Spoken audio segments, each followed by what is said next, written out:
Ooh, okay, because we're going live, but okay. Oh, we're going live. I didn't know that.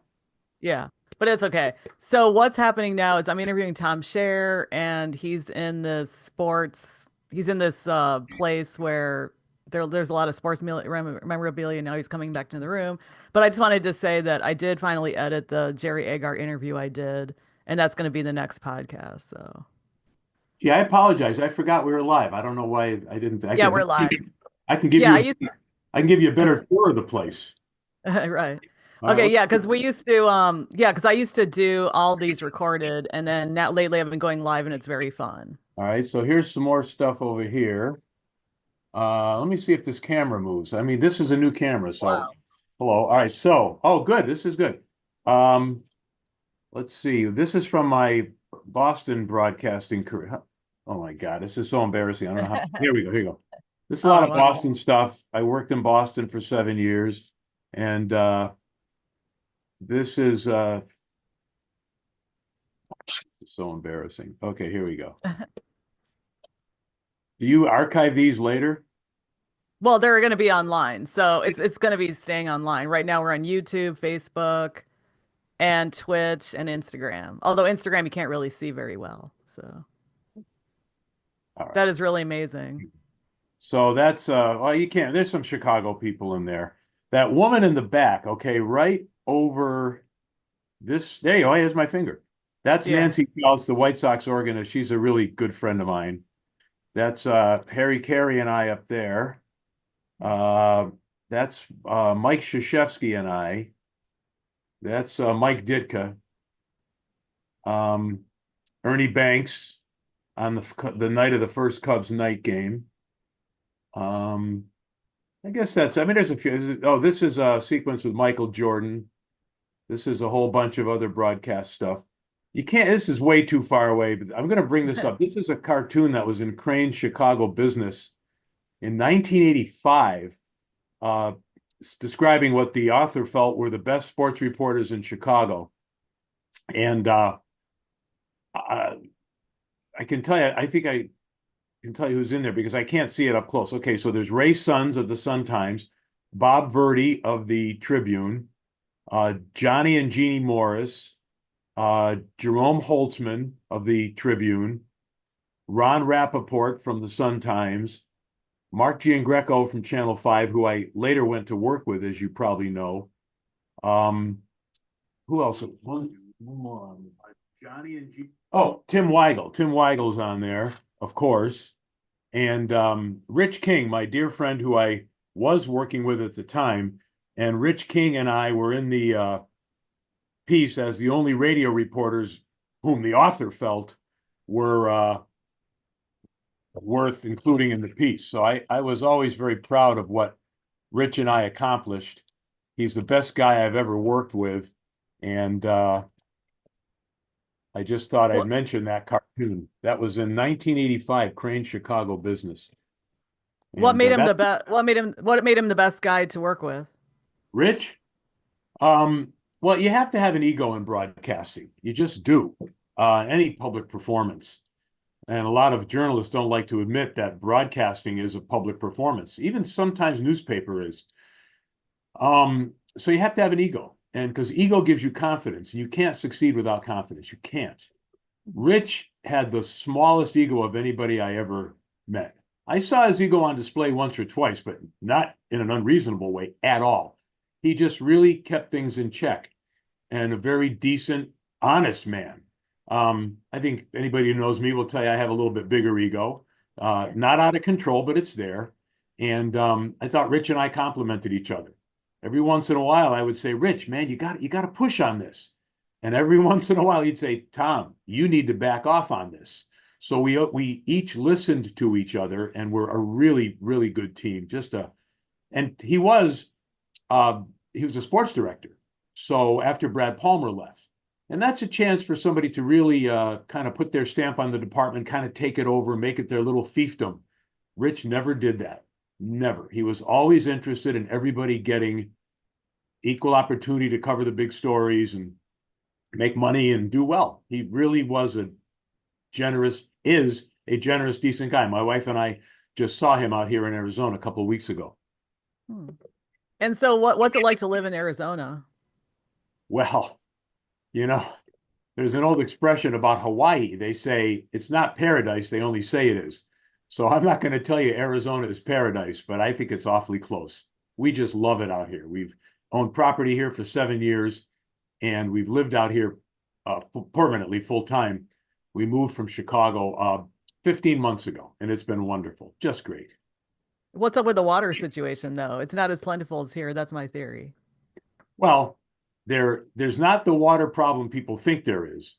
Outsiders might think, but it is something that has to be kept an eye on. We're in technically drought conditions currently, have been for a good part of the year, have had less rainfall in this year and the preceding year than normal. We've had record-setting number of days over 110 degrees, um, 110 or higher in the last couple of years. Those are indisputable facts. But I live in Scottsdale. Currently, as of right now, if another drop of rain never falls, the city of Scottsdale has enough water for the next 13 years. Conservation measures are always increasing. I think down the line, the answer is desalination, but that the Israelis have been doing it very successfully. But there's less rain, there's less moisture. The Colorado River doesn't nearly have the volume it used to have. Everybody knows that. There is global warming. I don't care what the right-wing Republicans will tell you. There is global warming that has, and it's due, in my scientists' opinions too. Forget what I think. It's due to greenhouse gases, no question about it. So we do have environmental issues to deal all over the world to deal with, and they're evident here. They're evident everywhere. So I'm confident they'll be successfully dealt with by the state of Arizona and Maricopa County, where I live. And I would recommend anybody who wants to live in Arizona come. Not too many though. We don't want it to get too crowded. Yeah. Well, how did you, I mean, what's it like to be in that situation after living high velocity for a while? I know that you were also in business, but sports broadcasting and then doing your business.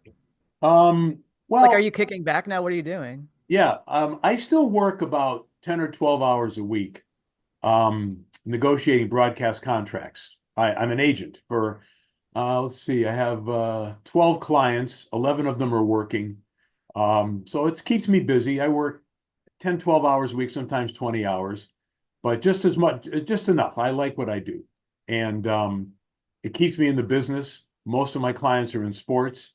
A couple of them, let's see, four at the network level, seven at the six at the RSN level, Regional Sports Network.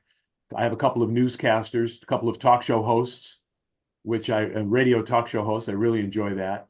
So it kind of keeps me in the business without being in the business.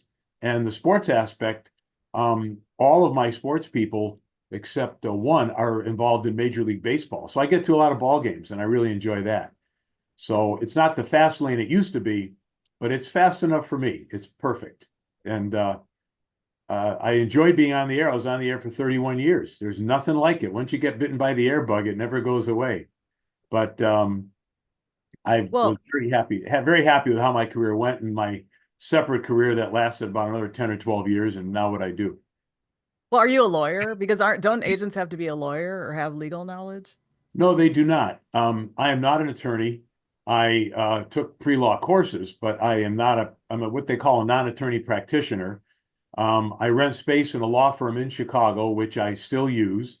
I'm still affiliated with that law firm. Every contract I negotiate goes through attorney review. In fact, I just submitted a signed contract to a radio station today.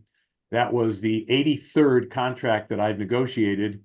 And I'm happy to say that the attorneys, when they review the documents, as of this morning, have never found anything I didn't already find that were items of circumspect, which had to either be negotiated or ironed out or double checked by the parties I'm doing the deals with.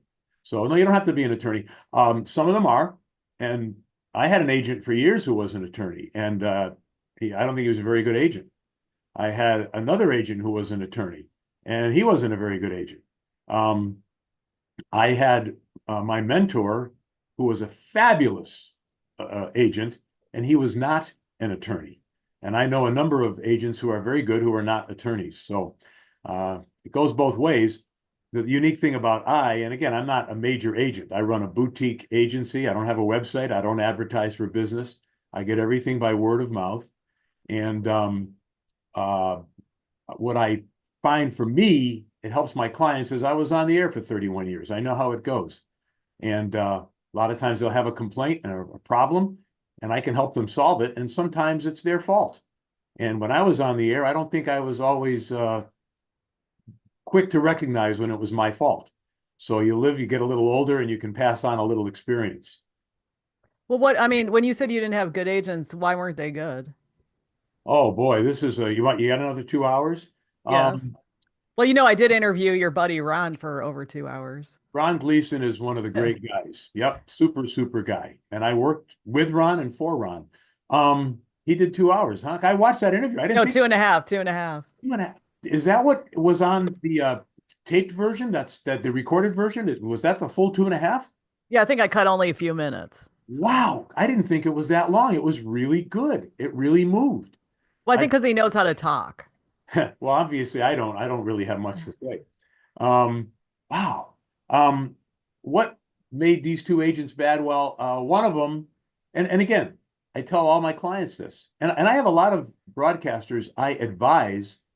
Sometimes I ask to be paid, sometimes I don't. I advise them, but I'm not their agent. They use me as a kind of a buyer's representative where they want to make sure their agent is doing a good job. And uh, I I give me a moment. I just lost my train of thought. Oh, I tell them the same thing that I learned the hard way with my second agent. And that is at the end of the day, the client drives the bus. Any deal that blows up should never blow up because the client was not involved. Now, I don't mean you sit in the negotiating room. That's what you pay an agent for. The client doesn't need to know how the sausage is made. It's ugly and it's often uncomplimentary. It's like baseball arbitration. The players don't need to hear what's said in that room. Sometimes they do, and they get mad because the management's job is to pay you as little as they can. Um, but the client should know what the goals are and should set parameters. For instance, I tell every one of my clients, I ask them, what is your goal? Do you want to stay at this station or do you want to go somewhere else? If you went somewhere else, is it because of money? Sometimes money isn't the only, oftentimes it's not the only thing. Maybe you're better off staying where you are for less money. We don't know. Let's explore it. But what in a perfect world, what is your desire? That's number one. The second thing I say to them, and this is very important, I ask them a question and I say, do not give me the answer. What is your rock bottom amount of money that you will accept? Don't tell me because it'll be in the back of my mind and I don't want that to influence my negotiations. But if I come to you and I say, okay, we've gone back and forth, this is it. This is as much money as we're going to get. These are as many years as we're going to get. These are all the other conditions we're going to get. And I tell them when I ask them that question first, how much money do you want? What's your rock bottom? Write that on a piece of paper, put it in a sealed envelope. I tell them, here's what I got for you. This is what I think is the best we're going to do. Open up that envelope. So let's see where we are. And I'm always happy when we're in that ballpark, often more than they thought they could settle for on the rock bottom. Obviously, you'd like to get more than the rock bottom. But my point is, you want them to know what they want before you deliver it to them. You know what? I don't know if that makes sense. I had my two agents, I had the second guy. I think the negotiations were completely mishandled. Management lied to me to my face. How'd you But know they were lying? well, they told me there would be another negotiating session, and there wasn't. There never was. I got wind of the fact that I was being replaced, and I went in and said, "Hey, am I gone?" Well, we've got an offer out there. If the other guy accepts the offer, you're out. Oh, is that right? Okay, wonderful. I was told there had been another negotiating session planned, and I had told my agent, whatever they offer at that session, we're going to take it. I don't want to leave. So the guy who told me that, a guy named Harvey Wells, who was the general manager, he flat out lied. And I said, hey, what happened to the other negotiation? Well, everything spun out of control, which is, a mealy-mouthed, weaselly, lying way to say, I decided to move in a different direction. And good for him. They have the right to do that, but, don't lie to me. So, but if I had been paying closer attention, my agent was telling me what he was doing, and I just remember I was trying to do a radio show and I was also working at Channel 5. I was pretty busy. This was the radio job that blew up. I didn't pay enough attention to it. And if I had kept a better eye on things, I would have given them the parameters. What they were offering did meet my minimum parameters, but we were still negotiating, trying to get more. And it wasn't just money, believe me. So I felt, okay, I don't think they're going to go any higher. These are the number of years I'm going to get. I wanted more years. This is what I'm going to get. We'll take it. I like working here. I want to stay.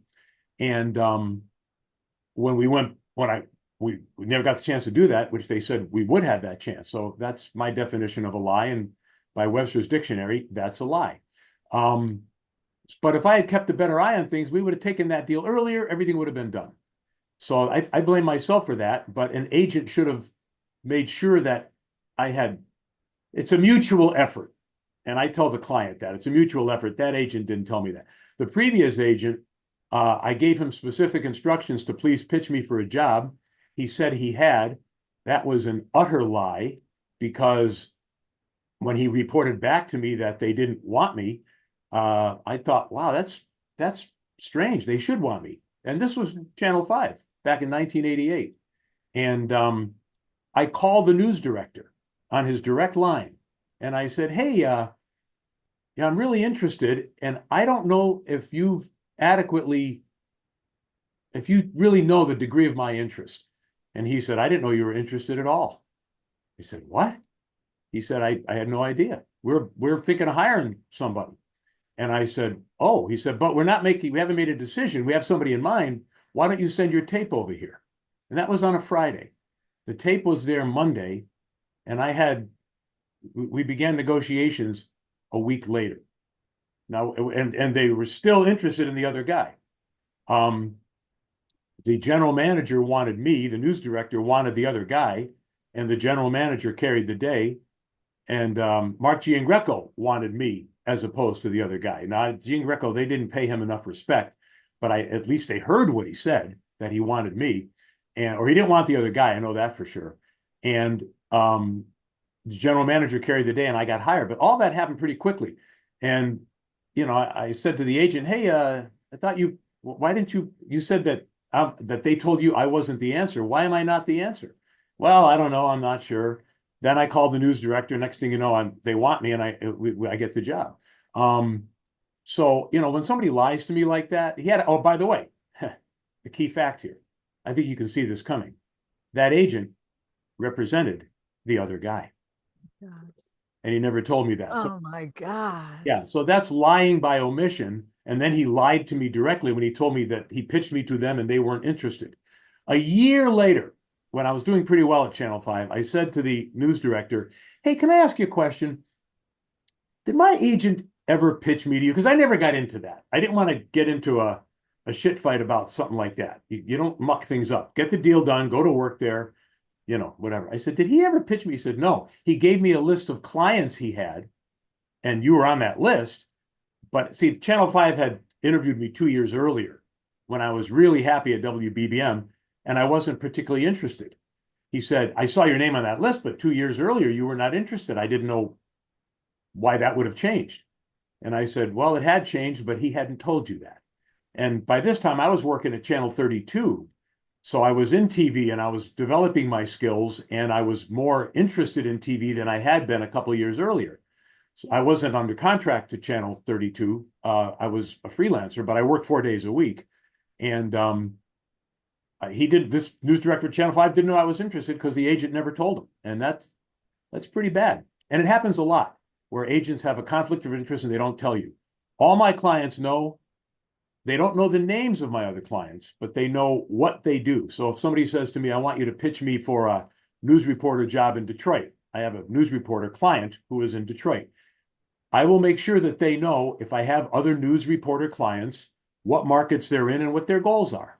I won't tell them the specific market. I'll give them the market range. I got a guy in market number 27. I have a woman in market 33. They'd like to be in a top 10 market, but right now they're not ready, and they're probably 3 or 4 years away from that. Maybe 2 or 3 years. Make sure they know that if I'm looking into a job in Detroit or any top 10 market, I think actually Detroit is out of the top 10 now, but that I'm not going to be in there pitching other people. And that first agent I had never told me that, let alone never told me that he represented a guy who was up for the same job. It's really unbelievable. And Well, uh, is it possible for people to do research about the agent to see who else they're representing, or is that too difficult to find out? you can't find that out. Almost never. You can do a, now keep in mind, all these things I'm telling you about happened in 1988, 1997. The internet wasn't what it is now. If I put in Margaret Larkin agent, if you have an agent who's ever been quoted in the media about you, I'll find it. So yes, you can find certain things up, but can you get an absolute client list? Absolutely not. No, you can't. No, but can you ask around town and just say, hey man, do you know, like if you're already on the air and you can ask somebody, hey man, like who represents you, or do you know who represents so and so? Can you do that kind of thing? Yeah, you can do that. It's kind of hard to find it. You yes, you can, but it's not as precise as science as you might think. Um, who has conflicts of interest? It's pretty tricky, especially in a market like Chicago. There are several, and I only have one client in Chicago, so I don't really play in that arena by choice. I had a different profile there for years, and I like it that way. But Chicago's an interesting market because I don't there two or three agents have a lot of the clients, and I think the agents currently practicing full time in Chicago do a real good job for their people. Hmm. Well, you're talking about it, having these clients for radio. I mean, is radio such a business anymore that you can get a job? It is. It's not what it used to be. The jobs don't pay anywhere near what they used to pay. Um, we had the recession in 2007, 8, and 9, and broadcast management, they had an experience of they had less lower revenue. So they used that as an excuse, particularly in radio, to roll back salaries. And I told everybody I knew in the industry, well, that's all well and good. But when the revenue comes back, which it did, that money's not coming back. And that's exactly what happened. So now that we've had the COVID and other things, and Odyssey went into bankruptcy. iHeartMedia is either in bankruptcy or out. I don't know what their story is. They're a mess. Now that these legitimate things have happened now, where the salaries are getting lowered or frozen or minimal increases, and that is happening from a lower base because they already rolled back salaries years ago. And it's not a good situation, but there are jobs. They don't pay as well as they used to. If you're in AFTRA, great union, you're lucky. I'm a strong proponent of AFTRA. I was a shop steward of AFTRA when I was 23. I was on bargaining committees. I fully endorse AFTRA. I think it's great. That helps, but it's a tough business right now on the radio end, and it's tough on TV because of the downsizing. But then also what happened was, at least for radio, the PPMs came around. So what happened was the numbers were revealed to be different than what people were recording in the diary. So that affected salaries too. It did to a certain extent. I know Steve Dahl took a big hit. I don't remember a lot of the specifics when that transition occurred, but the industry itself has had to make some adjustments. I don't always see everything only from the client's side. I am their advocate, but I understand when management has things to deal with. Some of it's on the record. Again, Odyssey was bankrupt. iHeartMedia is a mess. But overall, you have to look at revenue, ratings, money. I don't care if it's a people meter or a purple people eater. Uh, Revenue is revenue.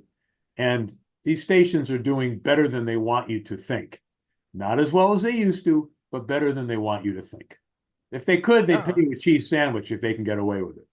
Oh, because I'm surprised because I thought that some places have lost literally millions of dollars and they'll say, well, we're down from, 15 years ago or 20 years ago or whatever. I mean, they used to make, their share used to be like 10 share or something. Well, that's true. Look at the TV news audience in Chicago. It's lower, it's fragmented. When I worked at Channel 5, we were a strong number two in the market. Let me turn this off. We had we had better demographics than Channel 7, but overall, they're 12 plus or whatever it is. They were getting 16s and 17s. We were getting 14s and 15s. 14s and 15s are pretty doggone good. Back then, each rating point represented around 32,000 households. Look at the numbers now. I don't even know what these stations are getting. I don't have any clients in local TV in Chicago. What are they getting? Like tens if they're lucky, 11s, nines. I don't know. It's It's not a much. much different landscape than it used to be. No question about it. I'm going to turn this phone off. I apologize for that. Okay. And even the nationals don't do as well as they used to be. But okay, so when you're talking about your clients and you said, people recommend them, how does somebody get an agent in general? Well, they usually ask somebody else, who do you have and how do they do? Um, and I don't really want to talk too much more about the agent thing if that's okay. I don't know Okay. how interesting it really is, but it's your interview, Margaret. One thing I will say is, so usually they ask around. Um, One thing I would say is you're better off with an agent who's not particularly well known, but has a good client list. And I keep thinking of talking about this mentor, the guy who really taught me a lot. He's a guy named Ed Clevin. He's deceased now. He was out of Boston. He had, I don't know, 30, 40 clients at his peak. He, time of his death, he had maybe 15 or 20. A lot of guys at ESPN, a lot of women at ESPN and Fox. Um, anyway, Eddie was not some national or even major figure in Boston, but he had good clients. And I remember a guy saying to me, should I go with the big name client? And I didn't have an agent. Well, I had Eddie. He was my agent, but I wasn't making much money at the time. I was 23 years old. I think I was making 30,000, and which was a lot of money back then, believe me. In 1980, 81, this would have been. But anyway, this guy was a significant TV guy in Chicago and a good friend of mine, in Boston, rather, good friend of mine. And I used to intern for him. He said, hey, I'm going to get an agent or change, whatever. You think I should go with this major guy, a guy named Bob Wolf, who was very well known nationally, based in Boston, or should I go with this Ed Clevin fellow? Is it going to mean more when I walk into the news director's office with Ed Clevin next to me instead of Bob Wolf? And I said, I think you're better off with Ed Clevin. Well, he hired Ed Clevin. Eddie did great for him. That led to a lot more broadcast clients in Boston for Ed. So it usually goes by word of mouth. And I don't think you necessarily want to go with the big firm, because I hear from a lot of broadcasters who I advise, I don't represent them, I advise them, who say that they don't get enough attention from CAA or some of these other big agencies. The one thing I would tell anybody out there, if you're successful enough to need an agent, good. Don't sign an agreement which binds you to the agent until the end of your employment contract, because that way you can't fire him or her, your agent, until you're out of work. It's like the old baseball reserve clause. You can't shake these people. So if you want to negotiate a new deal, you have 6 months left on your contract. You want to start looking at your next contract. You have to use them. My deals don't say that. And nobody should ever be under that reserve clause. But a lot of them do that. A lot of them, including the two agents I had, and a major agent out of Atlanta does that. I just got a copy of one of his representation agreements, and it's not good. You should be able to fire your agent anytime you want. Just pay them what you owe them. That's it. And that's how I operate. Okay, well, we won't continue talking about agents since you don't want to, but it's very interesting. Plus, this is like an excellent, this is in the weeds, but this is what this podcast is about. So you did mention Giangreco, and when I was a kid, I used to see him riding his bike with, I guess, one of his kids, and um, I think he lived, I think, north of me, but you said he didn't get respect. What do you mean by that? I don't think management at Channel 5, I think Mark Giangreco was treated very fairly at Channel 7. Um, and I'm not some great friend of Mark Giangreco. I haven't talked to Mark Yeah. in years. So I'm not out there, barking his case. I'm just stating the facts as I know them. I think Channel 7 respected him and valued him and properly promoted him. I don't think he deserved to get let go for what he got let go for. But if you look at his track record of things he said on the air and the resulting discipline for them, at some point, that particular approach, which served Mark very well, clever, funny guy, did very well, a lot of clever lines and jokes at the expense of other people, smoothest on the air, I mean, So smoothest, good. jokes on the air, smoothest anchor I ever saw. All of that served him well. At the end, it didn't serve him well. But I thought Channel 7 paid him fairly, valued him properly, and he deserved everything he got there. And he worked very hard and has the best skill of any anchor I've ever seen. At Channel 5, he had equal skills and he worked equally hard. But I don't think management ever valued him. I think they disrespected him. I think they took him for granted. I think they did that to a lot of people. And when he left and went over to Channel 7, I thought that was a bad day for Channel 5, but I understood why he was doing it. And, I was happy for him that he got that chance because, they didn't give him anything to work with. They didn't give him any, the crews we wanted. They used to put producers in the sports department to produce sports because they wanted to get them out of wherever else they were doing. We had two producers who were not sports producers, one of whom really didn't know what he was doing. Great guy, didn't know what he was doing, shouldn't have been in that department, but they were all in the same pool of talent, union employees, God bless them. So they said, well, we got to give this guy something to do. They put him in sports. The other guy, they were phasing him out of one area, so they put him into sports. And he grew into a decent sports producer, but not a superstar. And yet the other stations had superstar sports producers because they wanted to produce sports. Larry Snyder just retired from Channel 7. He's one of the best in the history of the market in Chicago. And, he was a sports producer. We had some who were very good at Channel 5, but some who were not. Heck, at one point, this is after Mark Giangreco left, we had the executive sports producer in the sports department. We had the best executive sports producer in the history of Chicago, a guy named Bob Vorwald. And he was our EP for sports for many years. He ended up going back over to Channel 9 where he had worked earlier in his career. He ran all their live sports. They don't do live sports anymore, but he's still there and a major producer, a major figure there. He was great.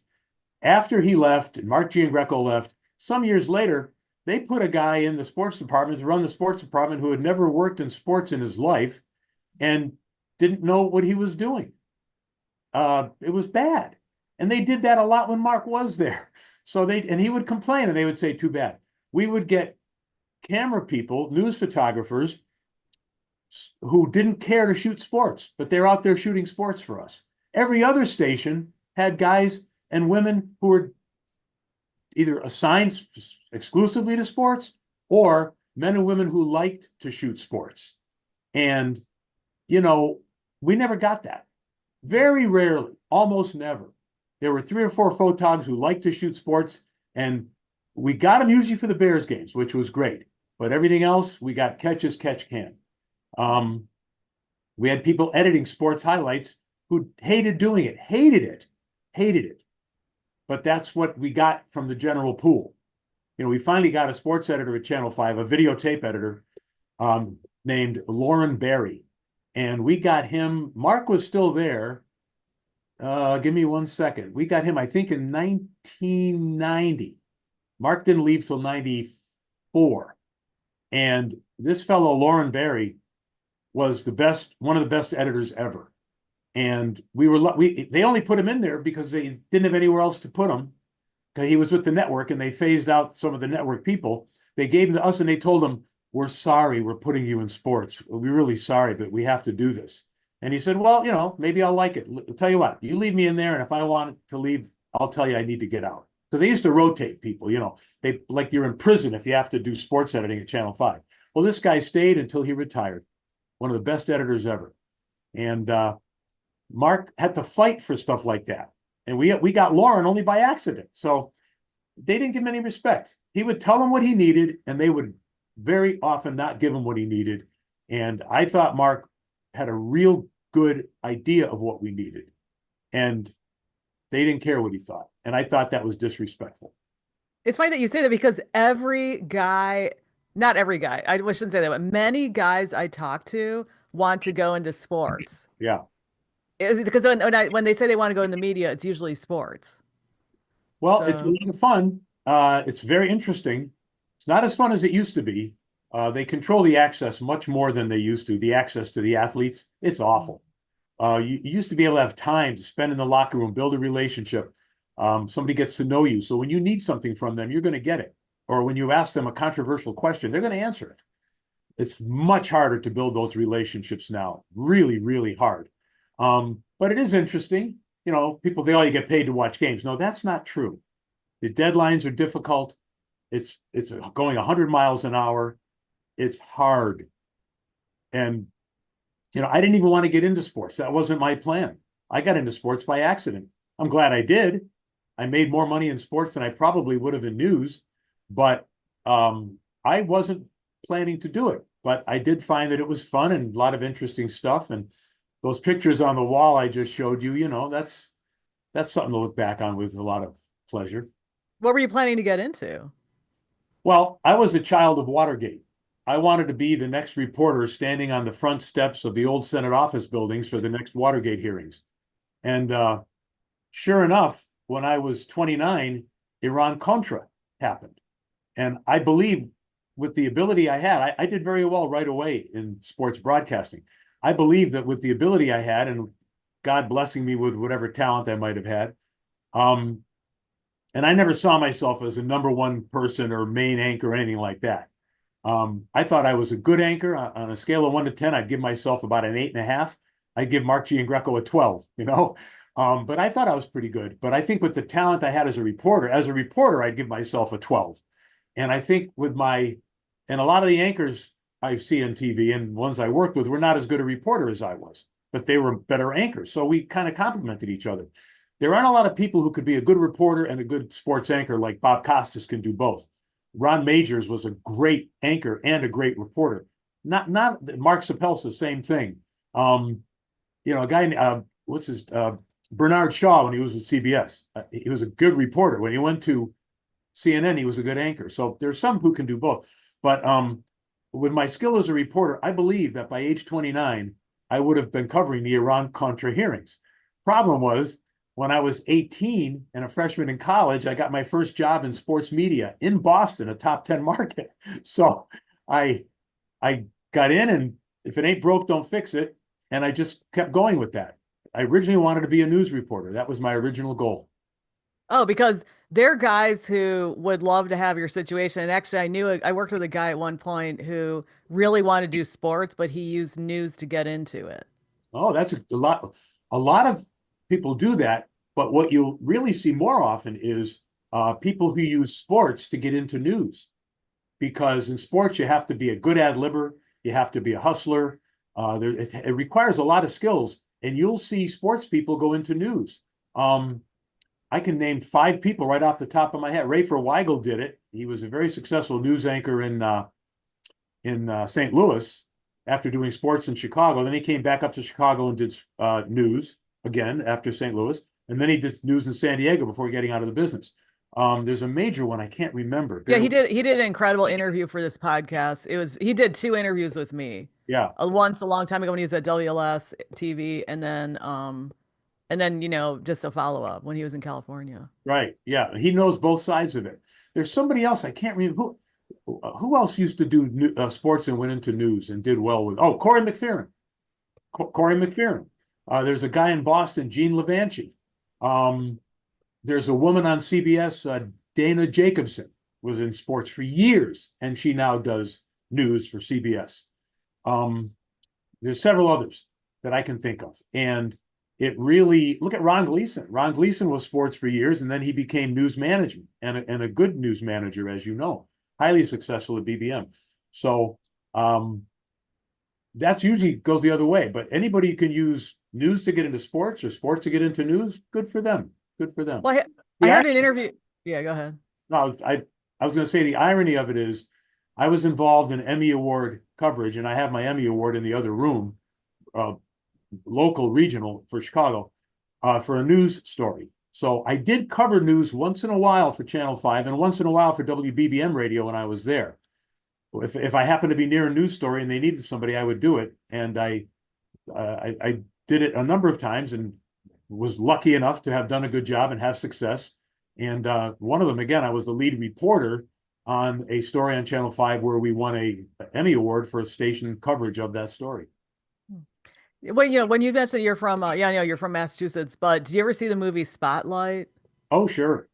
Okay, because when I think of reporting, you said you want to be a news reporter. I think, wow, Spotlight was a modern Watergate in a way. I'm not saying it's the Yes. same level, it wasn't, but they broke a big story. Yes. The sex abuse in the Catholic Church in the Boston Yes. Archdiocese. And I knew a lot of people who worked at the Globe. My best friend in the business worked at the Globe, is still there. And I knew a lot of those people. I used to go to their building. They're not there anymore. The old building on Morrissey Boulevard in Dorchester, that Dorchester section of Boston. You'd be in the offices, the newsroom, and you'd hear the building would vibrate when the presses in the basement and in the rear basement of the building started rolling to print the papers. It was exciting. My first job was a newspaper. I worked as a sports assistant to the sports editor of the Associated Press in Boston. Um, it really gave me a great respect for print media. I thought I would work longer in print media and then get into broadcast, which is what I want to do, broadcast. But I knew a lot of those people. I think it helped me a lot. I think anybody who works in television should first work in radio, and anybody who works in radio should first work in print. I really believe that. So I knew a lot of Why? the Globe people. Well, I think you said why. I think print is more, it's more about journalism and less about entertainment. Um, so you learn more journalistic basics. You almost develop a reverence to love the news. And again, I was in sports most of my career, but you got to love the news. And I think a lot of people today, by the way, don't love the news. That's a whole separate issue. They just are in it to be on TV, or I don't like that. But newspapers taught me journalism, and I think they would teach anybody journalism in the best way. Radio is more so because you're not worried about being visually entertaining or interesting. You're able to concentrate strictly on the content. In radio, there's a microphone, you and the listener. That's it. TV, from the moment you speak to the moment you reach somebody's television set, I added up one day, I think there are 18 people, between 18 and 30 people who play a role in what you do. If any one of them messes up, or if any one of them doesn't care, or if any one of them doesn't share your vision for the story, and I don't mean bias, I mean how you want to present the information, you're not at your best. You're too dependent on other people. And that's part of it is because of the entertainment aspect. And there's a lot of meddling from producers and management. Sometimes they're right and they have good ideas, but other times they need to let the reporter be the reporter or let the anchor be the anchor. But I digress a little. My bottom line is I believe each medium has its own type of journalism and its own approach to journalism. And I think print is very pure. I think radio is pure. And I think TV is pure, all to different degrees in a descending scale from print down to TV. Well, it's funny you mentioned print because even the email that you sent me was so well written. Everybody should ditch AI and hire you as a ghostwriter. You're a really good writer. So how did you develop your writing style? Well, thank you, Margaret. I really appreciate the compliment. Uh, well, I was always a good writer for broadcast, but that's a lot different than writing for print or writing a well-crafted email. Um, I did learn from people, okay, and I would also always watch what other people were doing because you can learn different techniques for your writing. So I became a very good broadcast writer and fast, real fast. But it wasn't until I got out of broadcasting and I became a media consultant, and I had to oversee people's press releases. Companies or government agencies would have me oversee what they were doing, and I would look at their external content, their websites, their press releases, and I would start to. I became an editor who I got hired by a lot of people to be an editor. I've edited 6 books. Um, so I sort of learned what looked good and what didn't, what flowed well, what didn't, what was grammatically correct, punctuation was correct or incorrect. My pet peeve is hyphens are not often used enough.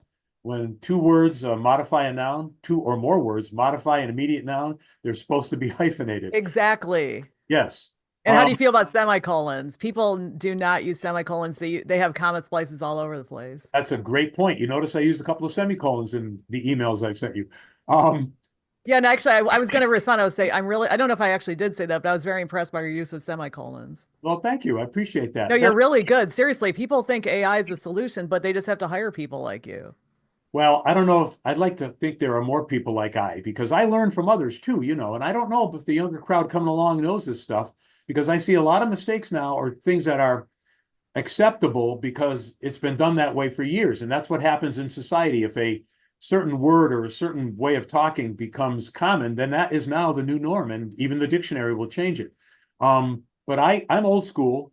I worked for the AP. I had a very demanding sports editor above me. I had two news editors, one of whom, Tom Baldwin, became the AP's editor in the Middle East. Another guy I worked with, Steve Wilson, became the AP's sports editor in Europe.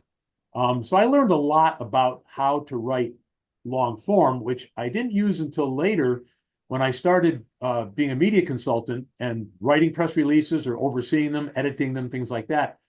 Then I realized writing long form is much, much, much different.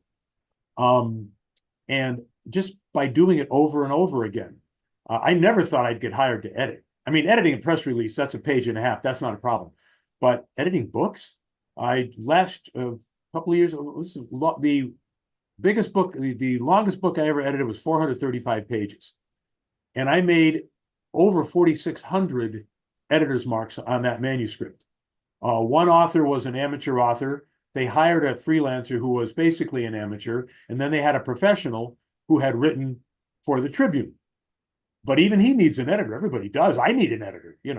Um, Were you talking so about copy editing or were you doing content editing? copying the manuscript of a book, and I did it. I fact checked it and edited the actual content. Um, and I found I didn't think I would ever be that good to be hired for such purposes. But what happened was, as I did more of it, I found that I liked writing long form. I am very good at it, but I'll tell you what I'm not good at. And this is a big, big thing. I'm a very good long form writer. And that sounds like I'm bragging, but hang on, I'm about to show a little humility here. I am real slow. I need 3 days. I need to write a piece. I look at it the next day. I need a lot more time. Well, that's great when you have that time. And obviously I do. I write magazine pieces. I've written essays. I'm writing something now for a book that's coming up about baseball, going to be published next year. Um, and that's great. I really like my finished product. But I look at people who write on deadline, the newspaper people who write on deadline, forget it. That's the real talent. And that's a talent I don't have. I've never had it. I can't develop it. I never will have that talent. And I really admire people who write good stuff on deadline. And the Globe has a lot of people like that. I read the Globe quite a bit, even though I haven't lived in Boston in 41 years. So anyway, I just thought I'd mention that. There's long form writing, there's long form writing, there's good broadcast writing, and then there's all of that on deadline. I can write for broadcast on deadline, not a problem, but I can't write long form. Those newspaper Yes. people have real talent. Well, since you mentioned the AP, they got rid of their serial comma. What are your thoughts about that? Um, The I Oxford comma? the Oxford comma. I totally, utterly, absolutely, 1,000% hate the Oxford comma. I love it. Why do you hate it? I hate it. It's just garbage. It's like putting celery into a Bloody Mary. It gets in the way. You don't need it. If you love Wow, it, I disagree. Okay. if you love it, I wish you a long, happy marriage with the Oxford comma and with Love your. it. But I hate the Oxford comma. Oh my gosh. Okay, we're definitely at odds about that. All Okay. right, so now Can I give you one more? yeah. And over the years, my friend at the Globe, I've known him. He's older than I am. He's 6 years older than I am. I met him because I got the job at the AP because he had resigned the week before to take a better job. And I just lucked into it. I happened to be literally sitting next to the editor when he said, "Hey, we're looking for somebody." I just happened to kind of sneak into that chair is what I did. I didn't even know where I was or who the guy was. But this fellow I replaced found out that I replaced him, and he sought me out. His name is Kevin DuPont. I don't know why I'm being secretive. He's a wonderful guy. Kevin Paul DuPont of the Boston Globe, one of the best writers in the history of media ever. And he would look at my copy because I wrote a couple of long form pieces back in the day for some sports programs and publications, and he looked at my first couple of pieces. They were a disaster. But I remember over the years him telling me, when you say he's the person who hit the home run, that's great. You don't say he's the person that hit the home run. Right. That is for an animal or an inanimate object. That's the car that struck the building. That's the dog that fetched the bone. You use the word that. When it's a human being, you say who or whom or they or something like that. Instead, you say, I hear it all the time, he's the person that hit the home run. She's the person that got elected governor. And it's so common now. According to the dictionaries and all this, it's now acceptable. That bothers me, but that's nothing I can do. Don But me Quixote. too. But also remember the English that we're speaking that we use is already has been greatly altered from the British English, and that's the nature of English anyway. But okay, so You're right. You're when you're 100%. talking about yeah, when you're talking about doing all these sports things, you said you wanted to go to the news. Did you have to study up on sports really quickly to make the switch, or were you already passionate about it? You are the first person to ever ask me that question. You are the first person to ever think that that might be an issue. Everybody assumed for years, and I still hear from people, oh, you were a big sports nut. You were the sports nut. Must have been a big sports nut. I was not. I was a baseball nut. I didn't follow football very much. I didn't follow, keep in mind, I was in New England. I grew up in New England. The Patriots were awful until long after I moved out of there. Um, I followed baseball and a little bit of hockey.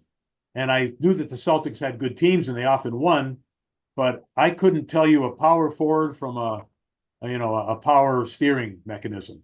I had to learn those nuances of basketball, hockey, not so much hockey, but basketball and football. Well, of course, in Chicago, football's king, and the Bulls became king.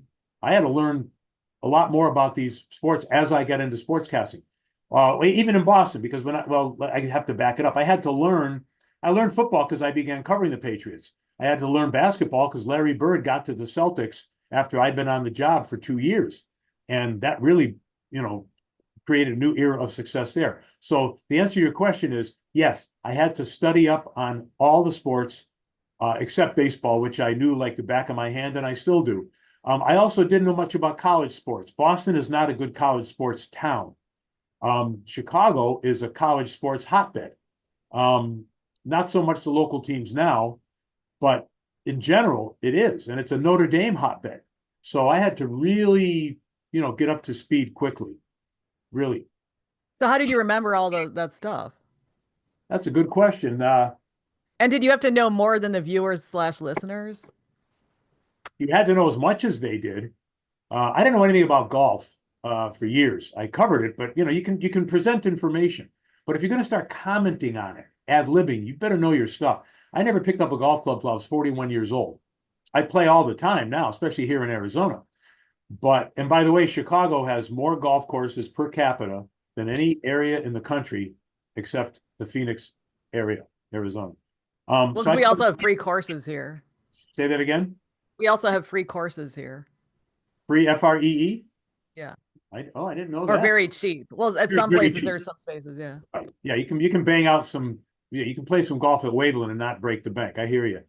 Um, so I remember once I was talking about golf, and Bob Vorwald was producing the show I was on, and I'm not even going to say what I said, but it clearly I didn't say anything false, but it clearly showed that I didn't know much about golf. I didn't know what happens, you know, when the greens are wet, they're going to slow down. It's going to be a lot easier to make a putt, in theory. And I started talking about the wet greens and as if nobody knew anything about that, like I was instructing the listeners. Well, I was on a sports show. People watch that know. And I remember Bob saying to me later, hey, don't expose a weakness, because he knew I wasn't the golfer. He said, just stick to the basics. Don't say more than you have to. Don't expose a weakness. Now, I forget what year that was, but some years later I started playing golf, and I know it all. I think I know it all. I'm a lousy golfer, but I play a lot with Rich King out here and Paul Jensen, the former White Sox PR director lives out here. Nancy Faust, the White Sox organist, and her husband, they're snowbirds. We play together. But back then, I didn't know enough. I knew a birdie and a fairway shot and a tee shot, and I knew all that. But I exposed once in a while things I didn't know. So you got to be careful. But so how did you retain all that information about the players and their stats and all that kind of stuff when you were covering sports? Uh, I don't know. I didn't think it was hard. I studied a lot. I studied a lot. I mean, I kept notebooks. Um, so like I kept every Bulls. I remember every Bulls box score, and I had a log sheet for every Bulls player, his game by game stats. Now that's all on the internet, but I wouldn't even use the internet now. I'd still keep my books because they're right in front of you. You can flip through them and find it right away. Um, so if I wanted to say John Paxson, who is one of my all-time favorite players, and he's kind of an underrated figure in Bulls history because his executive years had mixed results, some very successful, some not successful. But as a player and as the first half of his executive stint, he's a very important guy in Bulls history. The city of Chicago owes John Paxson a big debt. One of my favorite players. So if I get on there and I say John Paxson has done XYZ, or he'll probably do this tonight against Timberwolves, I knew that because I sort of remembered that from last time. And then I looked at my notebook and said, yes, he went 7 for 12, 2 3-pointers, dished out his season high in assists. I would know that because yes, I did keep my own records, but you also have to kind of remember stuff. So I think it's a skill. I listened to Mike Greenberg on ESPN. He used to be an intern at WMAQ radio, and I used to help him with tape when he was an intern. Then he came to the Score as basically a junior reporter, and then he became a major guy at the Score, and then he went to ESPN. We went to CLTV first, but I listened to him. He does TV and radio. This guy, he remembers everything. Mm. And he's not looking at a bunch of sheets in front of him. I can guarantee you that. So in sports, and I suppose in news too, I know for a fact in news, what's the matter with me? When I watch correspondents or commentators on TV, you have to know stuff that happened historically in whatever subject you're talking about. So how did I remember it? I don't know. I worked hard. I have been blessed with a brain. I can't remember what I had for breakfast today, but I can remember, John Paxson hitting all those shots against the Lakers down the stretch, or this and that. I just do. Okay, now you mentioned Larry Bird because when I think of Boston sports, I think of him. I know it's old school, but did you ever meet him? Oh, sure. Um, Larry Bird is one of the good guys. He doesn't suffer fools. He's not a glad hander. He won't engage you in a 20-minute conversation, but he's a good human being. And let me tell you, the media was so much different. When he came up with the Celtics in the fall of 1979, I was a full-time staff AFTRA sports reporter at WITS Radio. I was still doing some freelance for the AP, which was kind of cool, pick up a few extra dollars. But my job was to cover games and do interviews, et cetera, et cetera. Well, we had a talk show airing 5 nights a week from 8 to midnight, unless we had a ball game on. We didn't carry the Celtics, is my point. So this talk show's on. So I'm covering that. We had the Red Sox and the Bruins. So I'm covering these games, and I went to Larry Bird and I said, Celtics used to play Wednesday, Friday, Sunday at home. Everything else was on the road. And I said, on Wednesdays and Fridays, we have this show. I want to sit down and do an exclusive interview with you, just me and you, one-on-one, for about 2 minutes. That'd be about 6 questions. And I need you to do that. And he may have checked with his agent, who, by the way, was Bob Wolf, who I mentioned earlier. And Bob Wolf was a good agent.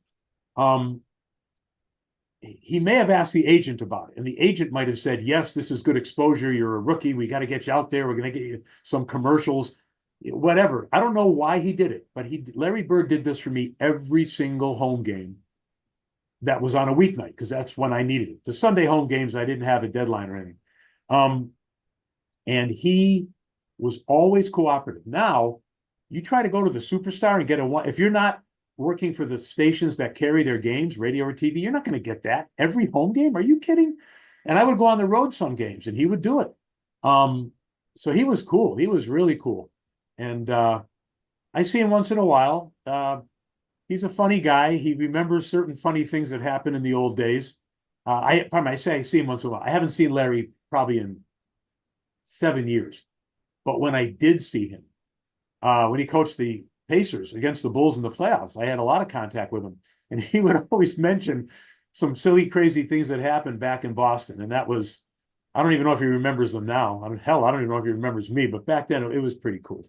He's a good guy. Well, why did the access change to the players? Oh, I want to mention one more thing. Oh yeah. I'm sitting at courtside at a Bulls game with Rich King.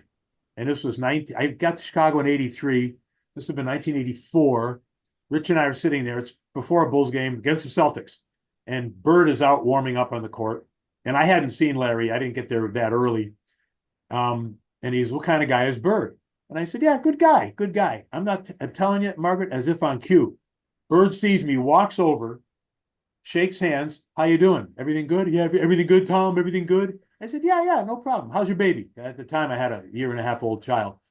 Yeah, good, Larry, good. All right, okay, good. And he leaves, and he goes, finishes his warm-up, and that's the end of it. I look at Rich King, and I say, Rich, I rest my case. I'm telling you, it's almost as if I told him to go do that. You're talking about access. Yeah, why and when did it change? Oh, whew. I think it changed dramatically. It started to change in the. It changed a little during the 90s, a little. It changed a lot during the 2000s. And it changed for the much worse in the 2010s. And then it went terrible after COVID.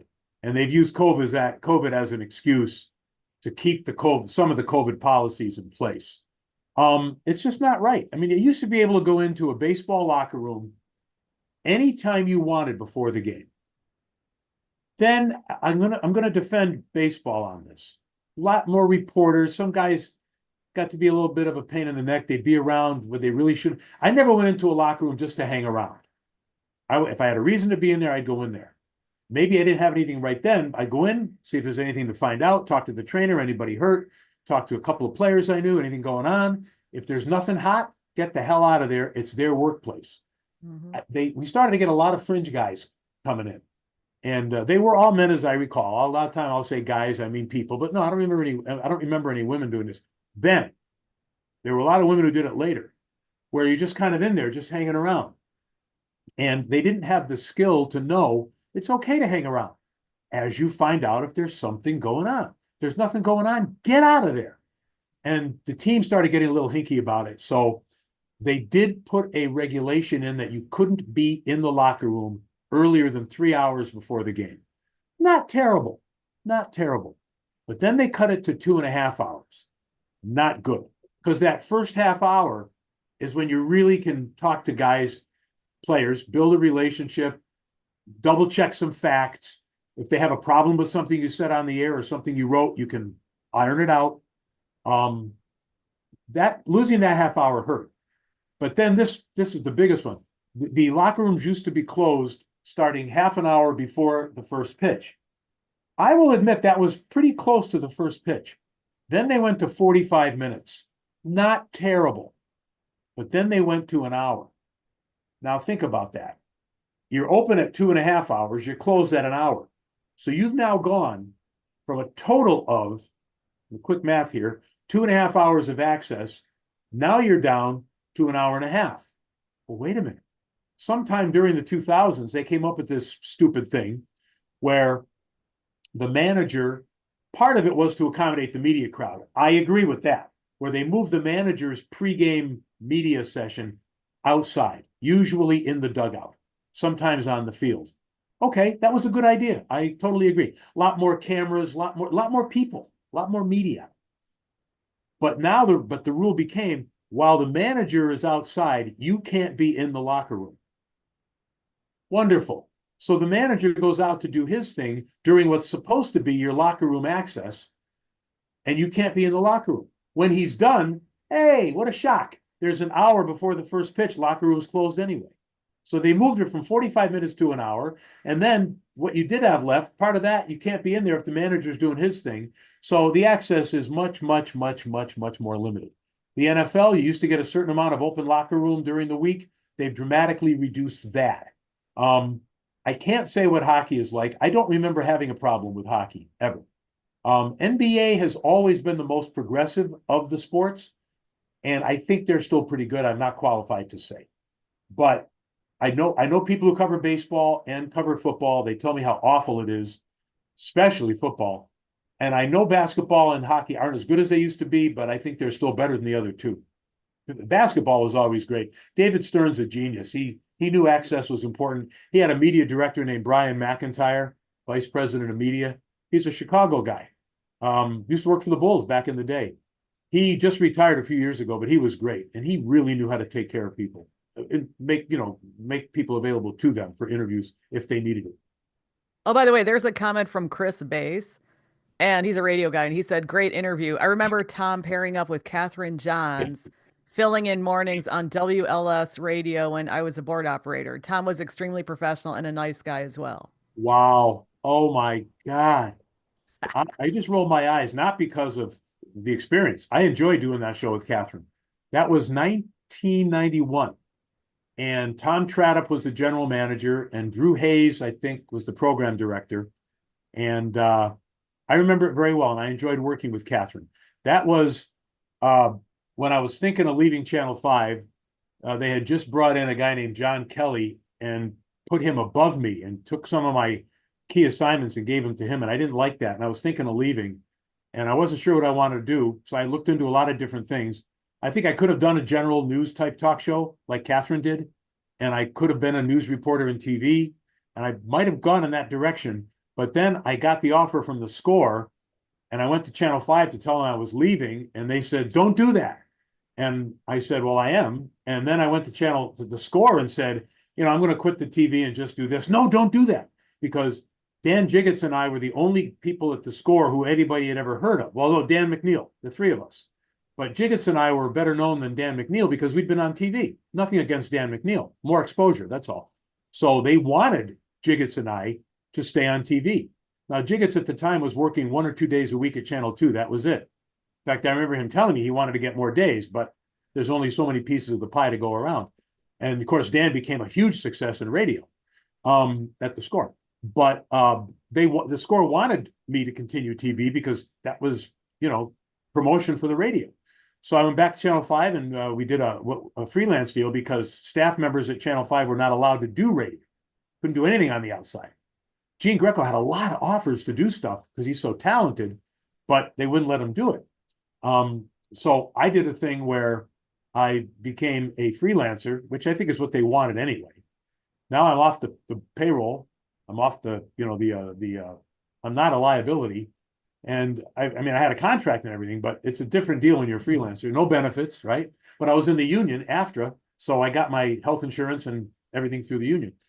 And I ended up doing both. But in the interim, I did that show with Catherine Johns, and I can't believe that fellow remembers.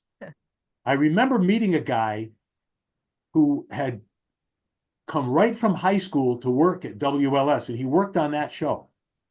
I don't know if that's the person who just contacted you, but I remember meeting that fellow, thin guy, brown hair, talented. I No, no, remember. no, this is not the same guy. Not the Okay, same guy. that guy was a real crackerjack staff guy. He was helping out there. So I liked working with Catherine. I thought she was very smart. We did a few shows, I think. I remember they were morning drive. I remember that.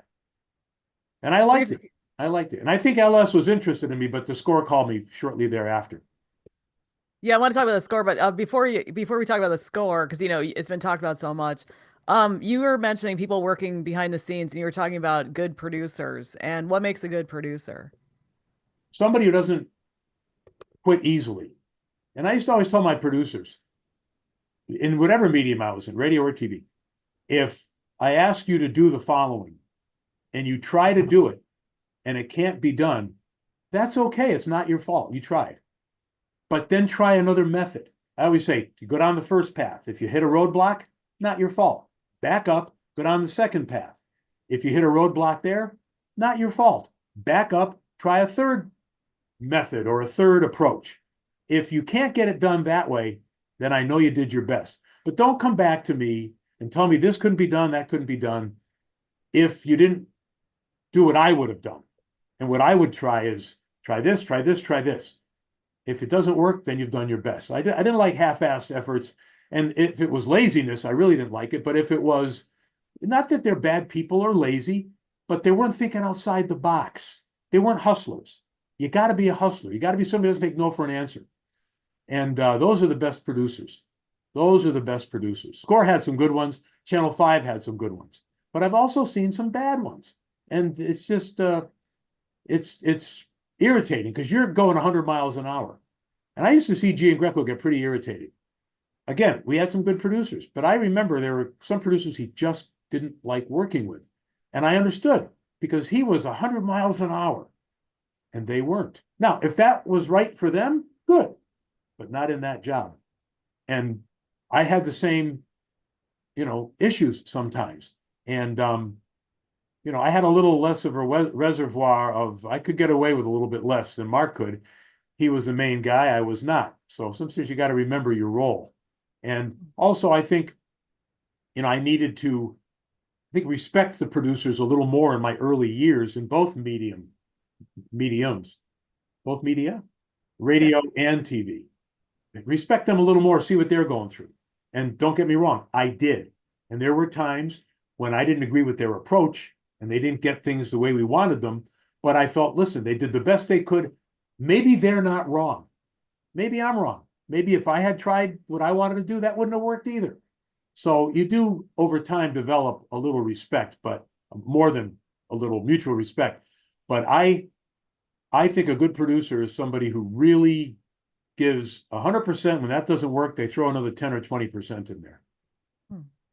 Okay, so you mentioned the score, which you're best known for. Well, first of all, we're in a very different media landscape. Can you explain the importance of the score when it started, the sports station back in the early 90s? Well, it was January 1st, 1992. I've always been very proud of being the first person ever heard on that station, the first host. Technically, we had an announcer come on with like a billboard saying, "Welcome to the Score." And actually on my show, Ray Clay, the Bulls PA announcer, had recorded an introduction for the show. So technically, those voices were on before I was, but I was the first. Yeah, but you were the first live guy. I was the first live one. There you go. That's it. I was very proud of that. It was very important. The people who started it, the company was Diamond Broadcasting, owned by Daniel Lee, and basically run by Seth Mason, who was a vice president of the station group. They started with WXRT. You know the success story there. They were revolutionaries with that. They bought a station in Oklahoma City, KOMA, major station there. Excuse me. They bought a station in Memphis, and they owned a small AM station in Chicago. I think it was 1260 or something like that on the AM dial, which was brokered time. They would sell an hour to the Polish hour, an hour to the Greek hour to the Spanish hour, and this and that. So they had, a couple stations, 3 stations in. But then they bought the 820 frequency, which was dark at the time, and they had the vision to make it all sports, and I give them a lot of credit for that. I've heard it suggested that people outside the building suggested they go sports. I've never heard that from a credible source. Danny and Seth, when they hired me, never once said that they were thinking of anything other than sports. And they hired me. I first talked to them 6 months before the Score went on the air. So I've never heard anything credible that they weren't targeting sports from the beginning. But why did they hire you? Why you? Well, we had a, Other than your greatness, of course. oh yeah, sure. My modesty also, I'm sure. They had a sales manager, a GSM, general sales manager named Michael Damsky, Damsky. Yeah, I interviewed him for a podcast many years ago. Oh my gosh. He's one of the great executives in the history of Chicago radio. He had read in the paper, Rob Feeder had written a column saying that Channel 5 brought in this John Kelly guy and he's not doing a good job. And he published letters from readers who thought that I was better and how could they do this to Tom Shaer, stuff like that. So look, Margaret, we're in a very public business. Anybody could just watch TV and know that I had been demoted. And again, the footnote is the radio helped me get promoted. I ended up getting a better deal, and I covered the Bears and everything, the home and road games, everything I wanted. Uh, it was pretty good for me, which is amazing how it works out because I had some leverage, I guess. But once I had the radio in my hip pocket. But these pieces, there were one or two pieces in the paper, several actually. I remember now a guy named Barry Cronin writing in the Sun-Times. At least O'Donnell was writing in the Daily Herald. Numerous pieces about how I was being underused. We'll say, I'll be polite about it. And how the other guy just wasn't cutting it. And Damsky read that. And he was in a meeting, and everybody read it, but he was in a meeting and said, hey, why don't we try to get Tom Shaer? He might want to leave TV because he's not getting treated well by Channel 5. And that's how they started thinking in those terms. There was a fellow named Greg Peterson, who was my general manager at WBBM, who treated me very well. And Greg Peterson at that point was involved in, he went out and ran a group of stations in California, but by 1991, he was doing something in national sales representation, and WXRT was one of his clients or something like that, Diamond Broadcasting with their stations group. Anyway, they knew Greg. And they called Greg and said, hey, we're thinking of hiring this Tom Shaer guy. He used to work for you at WBBM. Tell us what you think. And I really wish I had contacted Greg and thanked him. I never have, believe it or not. I got to do that. He apparently gave them a good review, a good report about me as an employee. And they then called me up. And I remember Seth Mason, we went out to meet, and we met in person. And he said, here's what we're doing. And we are very interested in you, probably for Morning Drive, because I had been on Morning Drive at WBBM for a good number of years. So, and people in the market remembered me from that. Radio has you're just such a part of people's lives. And I love radio. Yeah. it's the greatest. It's the most intimate medium. Although now, I mean, they're not using it well, but go ahead. I agree with you there as well, except for the Score. I think it's still a great station. I think it's a better station than when I worked there, I can tell you. And I think their morning show, I did the morning show. I think this currently is the best morning show they've ever had. I really mean that. They also have a lot more resources than I have. They have 2.5 producers. I had 1.5. And they have a very hardworking co-host. I never had that. I was either solo or I was with a guy who was making short money and he didn't think he needed to work that hard. So these two guys, Mully and Haw, are very good. And Mully and Hanley were very good. So I still think the Score is a great station. But Seth Mason said, we think you're getting a raw deal at Channel 5, which was true. We think you might want to come home to radio. He used that phrase. Maybe you want to come home to radio. And he told me what they were willing to pay, which I thought in general, it was a good salary, real good. And for a startup, it was great. So I pretty much told him right there, if we can work the numbers out further, I never take the first offer, but if we can work this out, you got it. That's how pissed I was at Channel 5 too, bud. So it all evolved great. I stayed at both places. I worked like a maniac, but it's what lets me live the life I live now. Okay, but you're skimming over. I mean, what was it like? Because, nowadays in the 21st century, I don't think they understand. It's sort of like the early days of Hollywood. They don't really understand the importance of it. What was the sports situation like back then in the US? I'm sorry. You're right. Ron Gleason knows better than I what the numbers are, but there were very few all sports stations in the country. There was WFAN in New York, which was very successful.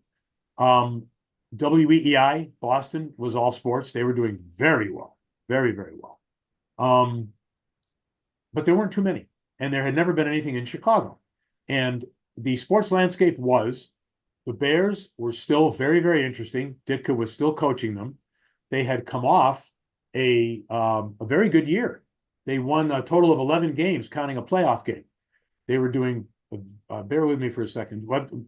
This is now the summer of 1991 when Diamond Broadcasting, WXRT, decided to create an all-sports station. So the Bears had come off a good season in which, as I said, they won 11 games, 10 regular, 1 post. The White Sox had won 94 games the year earlier, and they were really primed to win a division, which they did a couple of years later. Those were the Frank Thomas, Jack McDowell years. Um, the teams were good without me. Oh, and the Bulls were coming on. Michael Jordan had just won his first championship. I mean, come on. So, and the Blackhawks were a good team, and they got to the Stanley Cup Finals the following year. So the sports teams were doing really well at that time, and they were interesting, and there was no place to talk about them. Chet Kopic had a show that came on at 7 o'clock at night, but it was typical Chet. Look, Chet's dead, and I shouldn't say anything ill about Chet. I interviewed him for my podcast. Okay. And I'm sure he was very cooperative. And, he's no shrinking violet. Neither he was no shrinking violet. Neither am I. So I'm not criticizing Chet's bombast. But that show was not a talk show. He wouldn't take calls from listeners because he didn't know sports that well. And he knew he couldn't think on his feet and he couldn't handle calls. He would do interviews and he would give commentaries, and he was really good at that. And his show was a good show for what it was. But he didn't do what we were going to do. So we felt, and plus he came on at 7 o'clock at night. So we felt that if we could give sports fans something to listen to and maybe, hopefully they want to interact with all day, that it would fill a void. It was a void. People wanted more sports, more, not less. And the founders were correct. And we hit the right. Seth Mason told me, we want to hit a clean single. We don't need to hit a home run. We want to hit a clean single, and we'll take that small, what do you call it, niche? Is it niche or niche, by the way? We'll take Either. thank you, that little success, and we'll pair it with XRT, which had very strong male demos. They correctly figured that the Score would get male demos, of course. We'll take that, pair it with XRT. Now we got that, and we'll sell a package. That was the original goal. That's what he told me. Well, right from the beginning, we hit a single and a double. A lot of days we hit a triple. And within a year, we were hitting home runs. And the Score was very successful as a standalone station. And they paid $600,000 for the license. They invested about another $200,000-300,000 in the infrastructure. And they later sold it for $8 million. They sold the Score and XRT combined for about $80 million. 77 was the advertised price, but they got multiples of revenue. They actually got more than they originally agreed on. So I asked Seth once, he told me it was 90% XRT, 10% the Score. So that's $8 million for the Score after they had only 6 years earlier. No, they sold in 95 or 6. So only about 5 years earlier, they paid 800,000 to 800 or 900,000 to buy it and invest, and they sold it for 8 million. Not bad. But Well, nowadays everybody says their opinion everywhere. yeah, And back then, what was it like to say your opinion? it was like breaking out of prison. In TV, you can't do a lot of opinion, very little. They don't want it. They don't want it. I once had a news director at Channel 5 scold me for giving an opinion. It was a strong opinion on the air. And I said, yeah, but the NBC News standards say that news reporters and anchors cannot express opinion. Sports can. They can. And he said, yeah, but, a lot of people aren't going to like that opinion. We got a call from somebody who complained. And I said, well, so what? He said, this is what he said. And he was right. I get it. This is where nobody in TV news wants to admit that it's entertainment. It is, in a large part. He said, we're in the business of getting people into the tent, not pushing them away. Okay. So I understood. Being on radio and have a long form program, you can say what you think. It's the greatest. And why did so many writers come on our shows?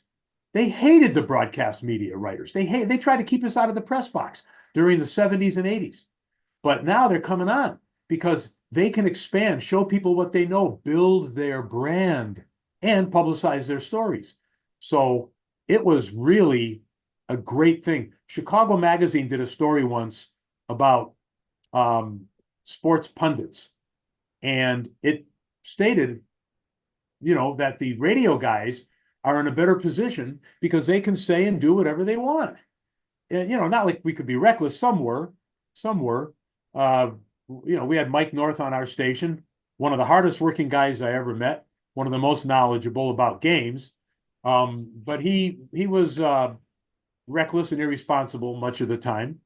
And uh, It must be. Yeah, I interviewed him for my podcast too. I actually went out to meet him and I interviewed him. He's really great. But yeah, he yeah, reminds me of old school actors where they just let these guys do what they want. But actually, when you mentioned the writers, when the writers wanted to come on, did you say, "Hey, man, like you didn't let me into those booths all those years," or you didn't say anything like that? well, You owe me a beer or something. these are some great questions you're asking because earlier you asked, did you have to learn sports and did you know sports? I mean, nobody ever asked that. They assumed, nobody. Now this started with talk radio. Well, it started with Will McDonough going on CBS and then later NBC. Then they hired Leslie Visser on CBS. She had been a sports writer. They hired Jackie McMullen on ESPN. So all of a sudden, a lot of these writers are going on the air. I think Jackie came after us, but my point is, writers going on the air had started to happen just a little.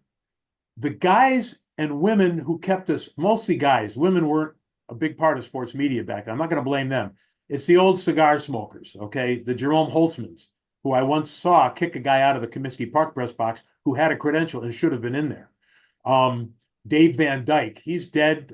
We got along fine, but he tried to keep us out. He worked for the Sun But Times. but then did they want to go on your show? Here's what happened. Oh, good. Let's hear All it. the old crusty guys who tried to keep us out, they either retired or were less important. The younger guys who came along and the women now, they realized that media is media. And unless some broadcaster is disrespectful in the press box or the locker room, which very didn't happen, we had just as many wackos among the print media as we did in the broadcast media. I remember one guy saying to me, "Do you want Les Grobstein at that press conference?" Les, whom I loved, and one of the hardest working guys you'll ever meet. And when he died, the outpouring of affection for him was wonderful because he deserved it. And I said, "Yeah, I want Les in there. Do you want?" I don't want to besmirch this other guy. I already criticized North, which I wish I hadn't done.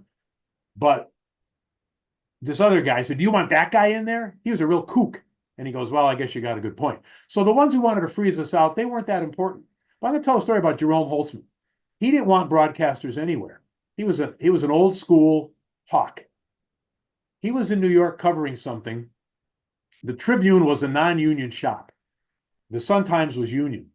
To kind of keep their people happy, the Tribune would pay them $25 whenever they went on radio or TV, and they would be identified as Tribune writer. That's free publicity for the Tribune. So they would give them 25 bucks.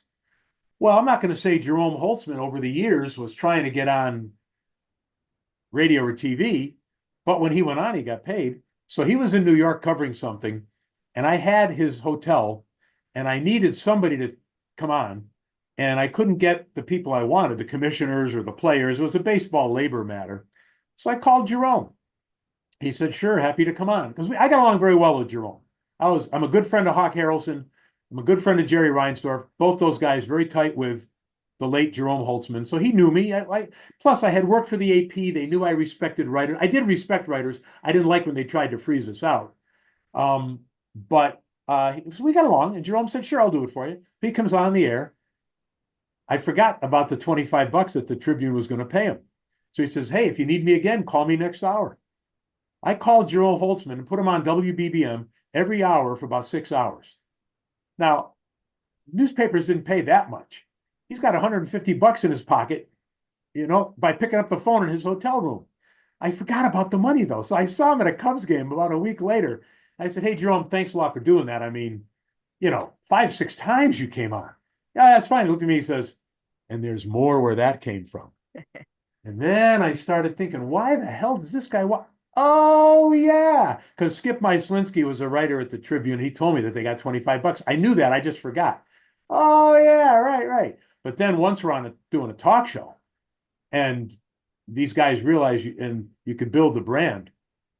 And a lot of women did too. I got Robin Roberts from ESPN, had her on quite a bit, had Hannah Storm on quite a bit when she was at NBC. These people realized that it's good. And they came out. So I never reminded anybody how they didn't want us in the press box. I just thought that would have been impolite. But Well, the one thing I'll tell you, when the Cubs built the new press box, they opened it in 1989. Now, this is 2 years before, 3 years really, before the Score went on the air, 2 years before they began to develop the Score. And Dave Van Dyke was the Baseball Writers Association used to control the press boxes. Baseball back in the 1920s or so, maybe even earlier, gave the Writers Association control of the press box. Well, what do you think they're going to do when the broadcasters start getting competitive? They don't want us around. So when they built the new press box at Wrigley Field, Ned Coletti was their PR director, and Sharon Panazzo was their assistant. She later became their #1 executive. She spent 25 years with the Cubs. Brilliant, brilliant executive, as was Ned. And Dave Van Dyke says to Ned, "Okay, here's what we're going to do. Here's how the writers are going to be here. The broadcasters, we'll give them a couple seats in the back." And Coletti said, "No, we're not doing that. We have 3 stations who cover every game with reporters, and Les Grobstein is going to be here. Bruce Levine is going to be here. The guy from WBBM will be here. And Julie Swiker from The Score, in years later now, she had a regular seat. She will be there." And Van Dyke said, "No, we control it." And Ned said, "Call the commissioner's office." And very quietly, the commissioner's office had given control to the ball clubs. And the writers no longer had control. Don't get me wrong. They still ruled the roost. They were still the biggest collective media group. They got the front row seats and they got most of the second row seats.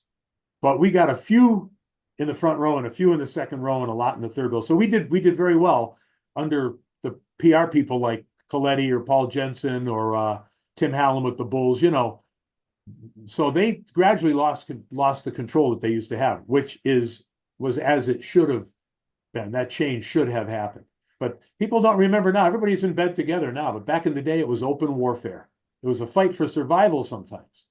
We were going to go to court during the 1984 Cubs playoffs because the writers were going to keep us out of the auxiliary press box. And we threatened to, we would have had the preliminary, the temporary restraining order. The TRO would have been granted. When they knew we were ready to file, then they sat down, we talked turkey, and we got what we needed, which was reasonable access. So anyway. Now, did you ever watch, were you ever on the Sports Writers on TV? Do you remember that show? Great show. I was never on it.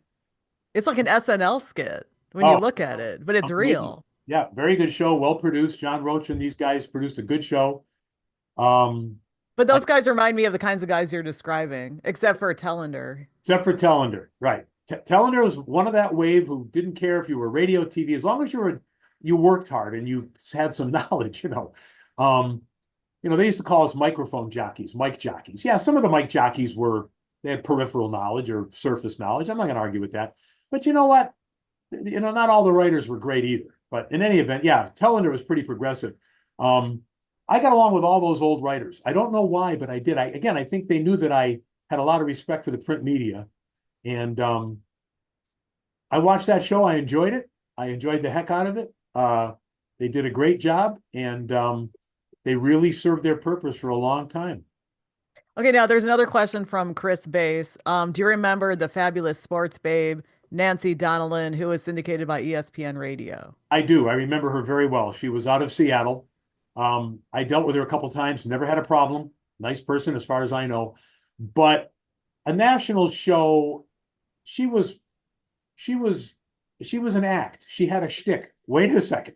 Chet Kopic had a shtick. Mike North had a shtick. I had my shtick, which was more of a kind of a square peg in a round hole shtick, but I had mine. I did some silly, stupid stuff on The Score. Her shtick, I thought, was not built for the long haul. And she did very well for a relatively short period of time. I think after her national opportunities ended, I think she continued to do pretty well in Seattle. But I remember the Fabulous Sports Babe. And I remember when AM 1000 went all sports, they were going to compete with The Score. And one of their big things was, we're bringing in the Sports Babe. Ooh, okay. She came in, didn't move the needle, had no impact.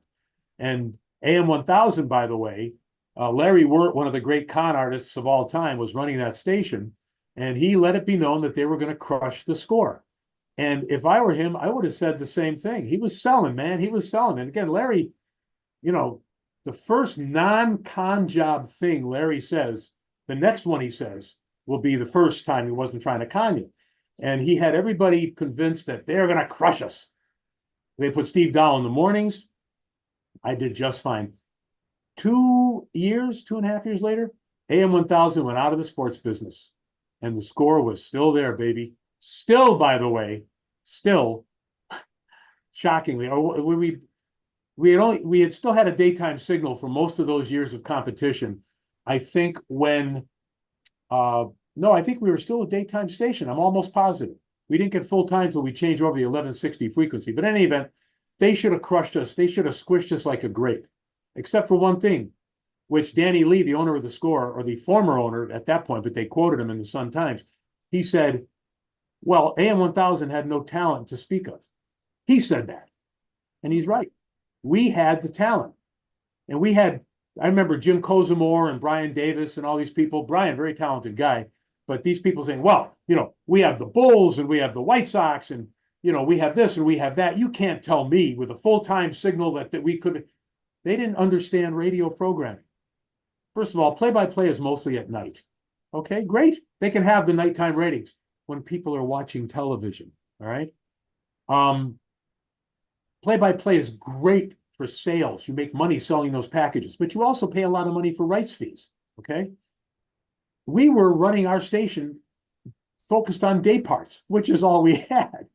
And we did very well. We owned those day parts in the sports radio category and to a large part in the general category of men, that was our target demo. So they didn't realize that full-time signal or not, the only thing a part-time signal does, it was hard on me in the morning because my transmitter is cold while they've been on the air for an hour before I am in the middle of winter. That's bad. Dan McNeil did a great job, but he had to go off the air at 4:30 in the winter. That's insane. That's stupid. But we did that, yet we still managed to win by a wide margin. Why? Because of the talent of a Mike North. And again, I might have not agreed with Mike's methods, but he was good and he worked hard. McNeil, Bors, Hanley, my show, George Hoffman doing updates, best update guy in town, Greenberg, great reporter, Dan Bernstein. Bernstein's talent was boundless and remains so. So for us to win, we always thought we'd win, but we knew it would be an uphill battle. It really wasn't even that much of an uphill battle. And to management's credit at the Score, they never once put any pressure on anybody, ever. And that was great. They treated us very, very well. Very, very well. What do you think makes a talented broadcaster? Well, the sports bait is talented. I think, but you have to know your audience. AM 1000 had a guy named Peter Brown come in to host over there. And Peter Brown thought Chicago was unsophisticated and stupid. Okay. Uh-oh. I came to Chicago in 1983. I come from Boston. Really sophisticated sports coverage out there. Fans are sophisticated. They didn't put up with any rubbish out there. Chicago fans were a little more forgiving. I came here and I thought, who are these people? The Bears are a joke. The Bulls are poorly run. The Blackhawks are like a minor league operation. The Cubs haven't won squat. These people are criticizing Dallas Green, who's trying to build a winner with the Cubs. They criticize Reinsdorf and Einhorn, the first decent owners the White Sox had had in years. These people are stupid. I said that to myself. I never said it on the air. What is it with these people? How can some of these broadcasters get away with this pablum, this kiss-ass approach? I never said that on the air. Instead, what I did was I observed. I saw how things were done in Chicago. I respected the fans. I got to know them a little. And I didn't come in like a bull in a china shop. I kind of just gently introduced myself on my terms, how I'm going to do it. I adapted to the ways of the natives. If the Cubs won a big game or the White Sox won a big game, I didn't say, oh, that was a pretty impressive comeback victory. They got 6 runs in the 9th inning. I didn't say that. I'd say, what a game. They got 6 runs in the 9th inning. Because I adapted to the region. Instead, Peter Brown's on the air telling everybody how stupid they are. And Jay Mariotti did that to an extent. Well, Peter Brown didn't last very long. Jay Mariotti lasted, but eventually didn't. I think what makes a good broadcaster, this is to answer that question, believe it or not, I'm telling you too long an answer. Skill, hard work. First of all, you have to have natural talent. You're either good on the air or you're not. Now, not from the beginning, you have to develop it, but at some point you either have it or you don't. Okay. So talent. Number two, skill that you develop. Number three, hard work, real hard work. And number four, adaptation. I covered a lot of news stories. I wasn't covering sports. I'm not going to say the train crashed.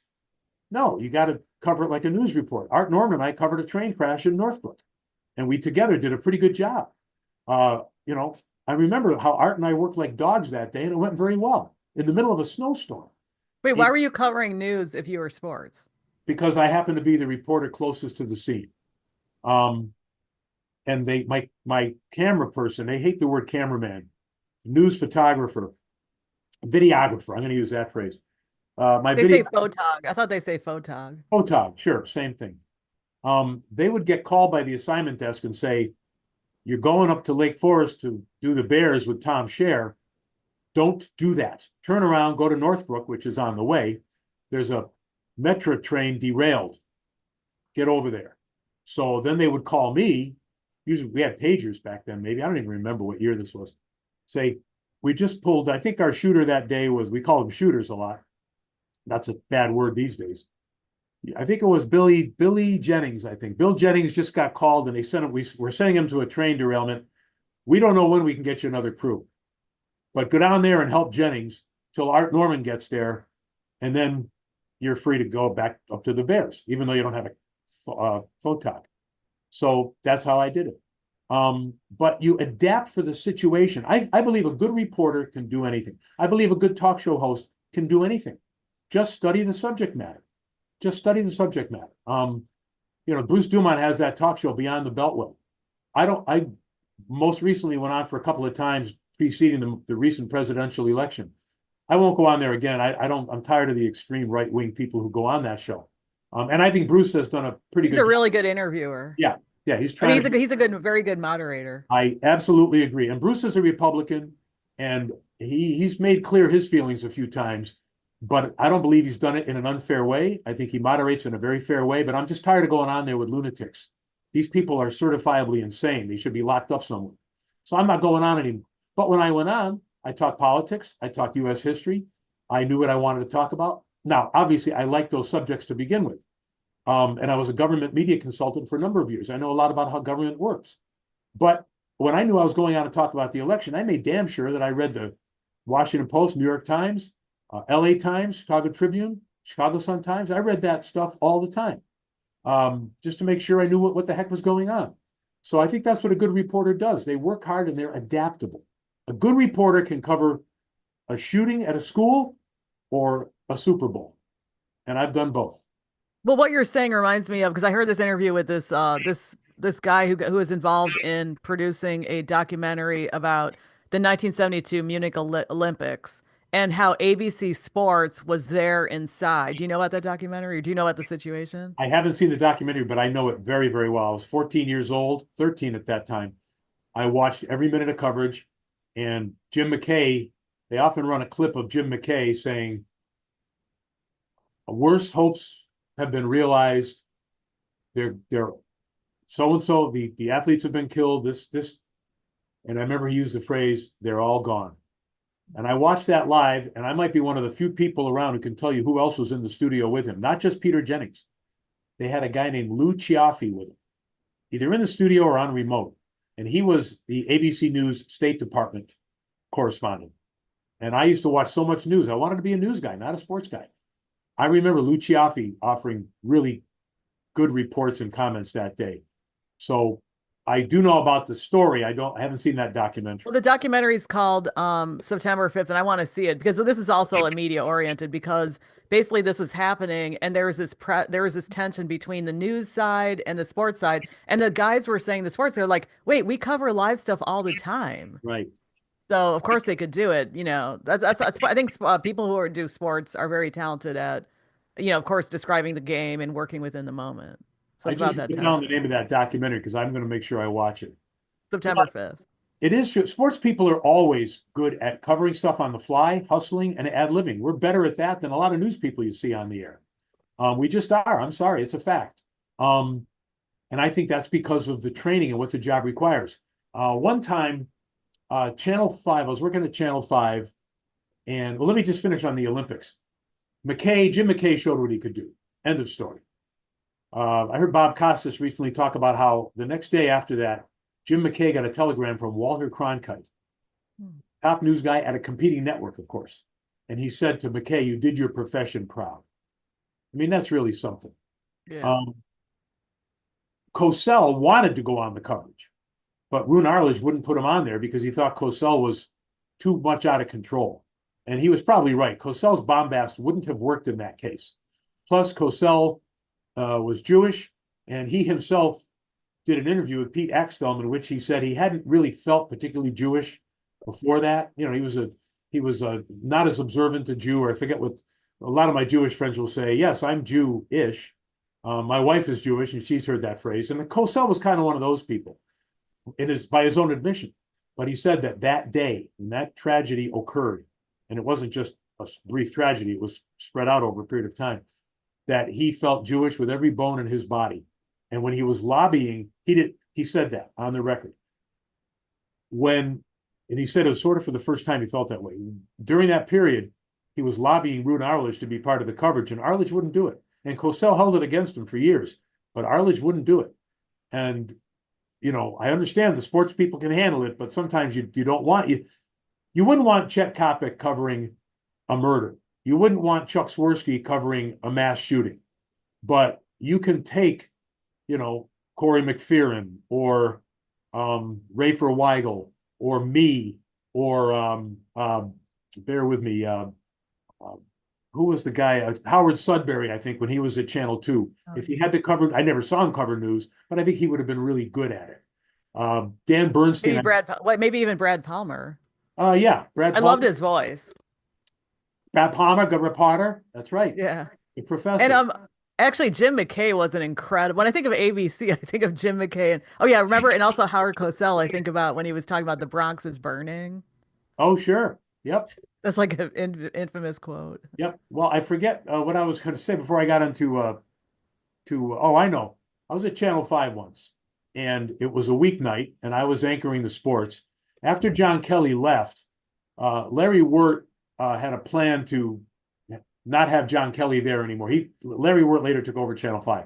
So I saw Larry Wirt as a con man competitor, and I also worked for him at Channel 5. And I won't say how I know this, but he made it clear that John Kelly would not be there for a long time. So after John Kelly, bear with me for 1 second. Give me a second. Yeah, Larry was there. That's right. I was the main anchor for a time before they were able to hire Mike Adamley. And this just happened during one of those periods where instead of anchoring the weekends, which I did, and anchoring during the week when needed, I was doing Monday through Friday, I think, or Monday through Saturday even. And Warner Saunders and Allison Rosati were anchoring the news, and I was doing sports. And it was right before the sports segment.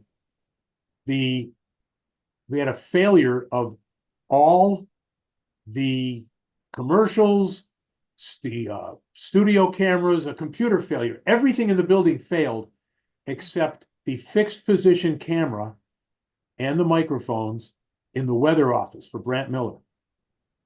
And the three of us were hustled into I think they could play commercials, but they couldn't play reports or something. I don't know, but everything was down. The studio was down, that's for sure. We were all hustled into the weather office, and we did the rest of the newscast, about 12 minutes before the Tonight Show came on. Just the three of us in there talking about the news of the day. And my sports segment was coming up. So we talked about sports. Sammy Sosa had hit a big home run for the Cubs that day. I remember we rolled that tape. We were able to do that, but certain other tapes weren't working. And basically, it was 12 minutes of three experienced professionals ad-libbing. And I know that management wasn't thrilled that I did most of the ad-libbing. I thought they I later found, and I don't think they were wrong, that they wanted it to be more evenly spread out. Well, ad-libbing was my strong suit. Yeah. It wasn't the strong suit of the other two. They're very good at what they did. They were successful anchors for years. Allison is still there. And this might come off as egotistical. I'm stating for a fact, I don't have skills that other people have. This just so happened that my skill of ad-libbing was a little bit stronger. And if you look at the tape, you'll see who said what. It wasn't as evenly distributed as it probably should have been, but we carried that 12 minutes. 12 minutes. And I think my sports background, in fact, Jim Kirk wrote a column in the Tribune about it, that my sports training served me well, and I think he's right. So sports people, they can pretty much do anything, unless, as I say, they're more of the shtick guys. And I'm not saying that there's not a place for a Chet Kopic or a Chuck Swirsky. They're very good at what they do. I'm just saying, and they're hugely successful. Chet had a good run. Chuck is still on the air, and he's a very good play-by-play guy. I'm just saying, it's a different animal. Well, it's like, people who come from radio, they're very good at ad-libbing and then they go to TV and they can knock it out of the park. Right. But okay, so you did mention baseball. You love baseball. So yeah, go By ahead. the way, I got to say one more thing. My first year as an anchor at Channel 5, I had anchored a little at Fox. I was mostly a reporter there. My first year, I was so-so. I didn't flub up my words and I didn't, you know, collapse on the air. But I had what one of the producers, they didn't give you no training. Throw you in the water, go. Okay, number 2 station, top 3 market, you should know what you're doing. But they gave Art Norman training. They gave Warner Saunders training. They gave Renee Ferguson training. They never gave me any training. So I was expected to just kind of do it. Okay, not a problem. I had the basic skills. I knew how to use a teleprompter and all that. But one of the producers finally told me a year later, after I improved, said, yeah, you used to fall into a lot of those radio traps. And he wasn't a sports producer. He was the news producer, a guy named Norb Tatro, good producer. And I'd say, what do you mean, Norb? Well, if you had 30 seconds to talk, you would write 20 seconds a copy and then figure you can ad lib 10 seconds. The problem is when you write 20 seconds a copy, that's probably going to be 23 seconds on the air. And when you ad lib 10 seconds, that's probably going to be 11 and a half. So now you're 4.5 seconds over, maybe 5. That's why the producers in your ear are telling you to hurry up. So now you start talking faster. And your sportscasts were, you start, and then you go, vroom, and then you finish. Well, you got to let the sportscast breathe. And I said to myself, gee, Norba, really nice of you to tell me a year later, and management never told me, but I did finally figure it out. And I just want to say, I said, oh, I did all this great work, great, great, great. My first year as an anchor, I was okay. I don't think I was particularly good. So just Okay, want well, when I'm talking to you now, you sound very opinionated, very strong, etc. But when you mentioned you were quote unquote a square peg at the score, I did get in that impression that you were sort of square. you did or did not, I did. and you were correct. Um, Okay, so what were you really square, or is that just an act, or what was going on? no, it wasn't an act at all. The station, the management, and the fact they hired Ron Gleason, I think, says a lot about that. And I had a lot to do with Ron getting hired. Um, they didn't know who Ron was before I gave them his name. We all thought that the score was going to be a sports information central, sports information center. And that's what we would be. We knew there would be personality. I mean, they wouldn't hire Mike North if they didn't want personality, of course. But I don't think we understood in the beginning that it was going to be more entertainment than information. Okay. Yeah. And here's why. We gave all the information. We never, ever shortchanged the listeners. But how much information can you give in a 12-hour broadcast day? I mean, there's only so much info. You got to fill it with other stuff. So I think when they hired me, I had been doing sportscasts at WBBM. I did them for 5 years. And I was a morning drive guy after Palmer went over to Channel 7, after I'd only been there a year or so. And I think they envisioned that. This is the guy who was the information guy on WBBM, one of the top couple stations in the market. We're going to get that. We're going to put that in the morning. We never talked about me doing any time slot other than mornings. And it pays more than the other time slots too. I was the highest paid guy on the station when I started. Um, and within a year or two, others made more money than I, and they deserved it. They proved themselves. They were flying high. I had a signed contract. That's why I hate athletes who sign a contract and they want to renegotiate 2 years later. Wait a minute. You should have known the market might increase in value after you signed. You took the security. I took the security. I had a 3-year contract. I made money, good money. I was the highest paid guy to start. Other guys made more than I did within the first couple of years. God bless them. But they thought, I think that, this is what we want in the morning. And as the entertainment aspect got more successful, they started within the first 6 months telling us we want it to be more entertaining in the morning. And they were 100% right. And even Ron Gleason did not have a background in entertainment radio, but he got it. He's a real radio guy. Yeah. And he would say, you got to come up with some things. And he really didn't say much to us. As soon as we were told that the first time or two, Seth Mason really ran that station from above Ron. Ron was more of a day-to-day sports editor and personnel director, but Ron knew radio and he would have his suggestions as time went on, especially after Seth left. And Harvey Wells was a music radio guy, didn't know anything about AM radio, nothing, and it showed. Ron was relied on more, and I think he was even relied on more as the Seth Mason years progressed because Ron showed what he knew. But at that time, as soon as we got the first word, my producer, Rick Geezer, and I had one producer. The morning show now has 2 full-timers. I had him and a part-time tape guy. Rick and I started coming up with some segments. And I don't think we were ever as creative and entertaining and offbeat as Mike North's show or Dan McNeil's show. But we had our stuff, we had our shtick, but it still wasn't what the other guys were. No. They were willing to be. You're like the straight man. You remind me of, right. you know how in a lot of shows, like comedy shows, you got the straight man? That's Right. what you were for the station, in my perception. Yeah, you're exactly right. Even on my most entertaining offbeat day, I wasn't as crazy as those guys were. And they were good at what they did, and they were very successful. Yeah, I had Alan Dershowitz on once, and he was trying to tell me how O.J. Simpson was guilty. And O.J. Simpson killed 2 people and was found not guilty in the criminal case. He was found responsible for their deaths in the civil case. He was proven to be a killer. So when I hear people now say, well, O.J., he was not proven guilty, that's a lie. It's false. And why people make excuses for this guy, primarily people in the Black community, I don't get it. The man was a murderous, killing, bad human being. But I had Dershowitz on my show, and he said, tell me how OJ, was innocent. Yeah, okay, Alan. And we went back and forth, and I had taken some pre-law courses. I know the law, and I wanted to be a lawyer, by the way, if I hadn't been a broadcaster. I think I would have been a terrible litigator because I would have pissed off every judge, and I would have lost every case because the jury would have hated me.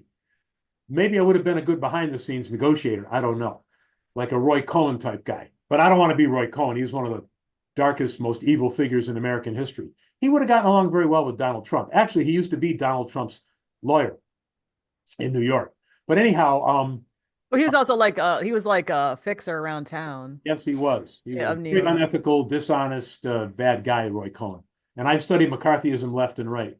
But I knew that Dershowitz was full of baloney. And we go back and forth, and he said something outrageous. And I had Dorothy Humphrey was going to do the traffic on my show. She was our traffic person. She was queued up to do traffic. And I was about a minute late for traffic. And he's going back. I said, you know what, Alan?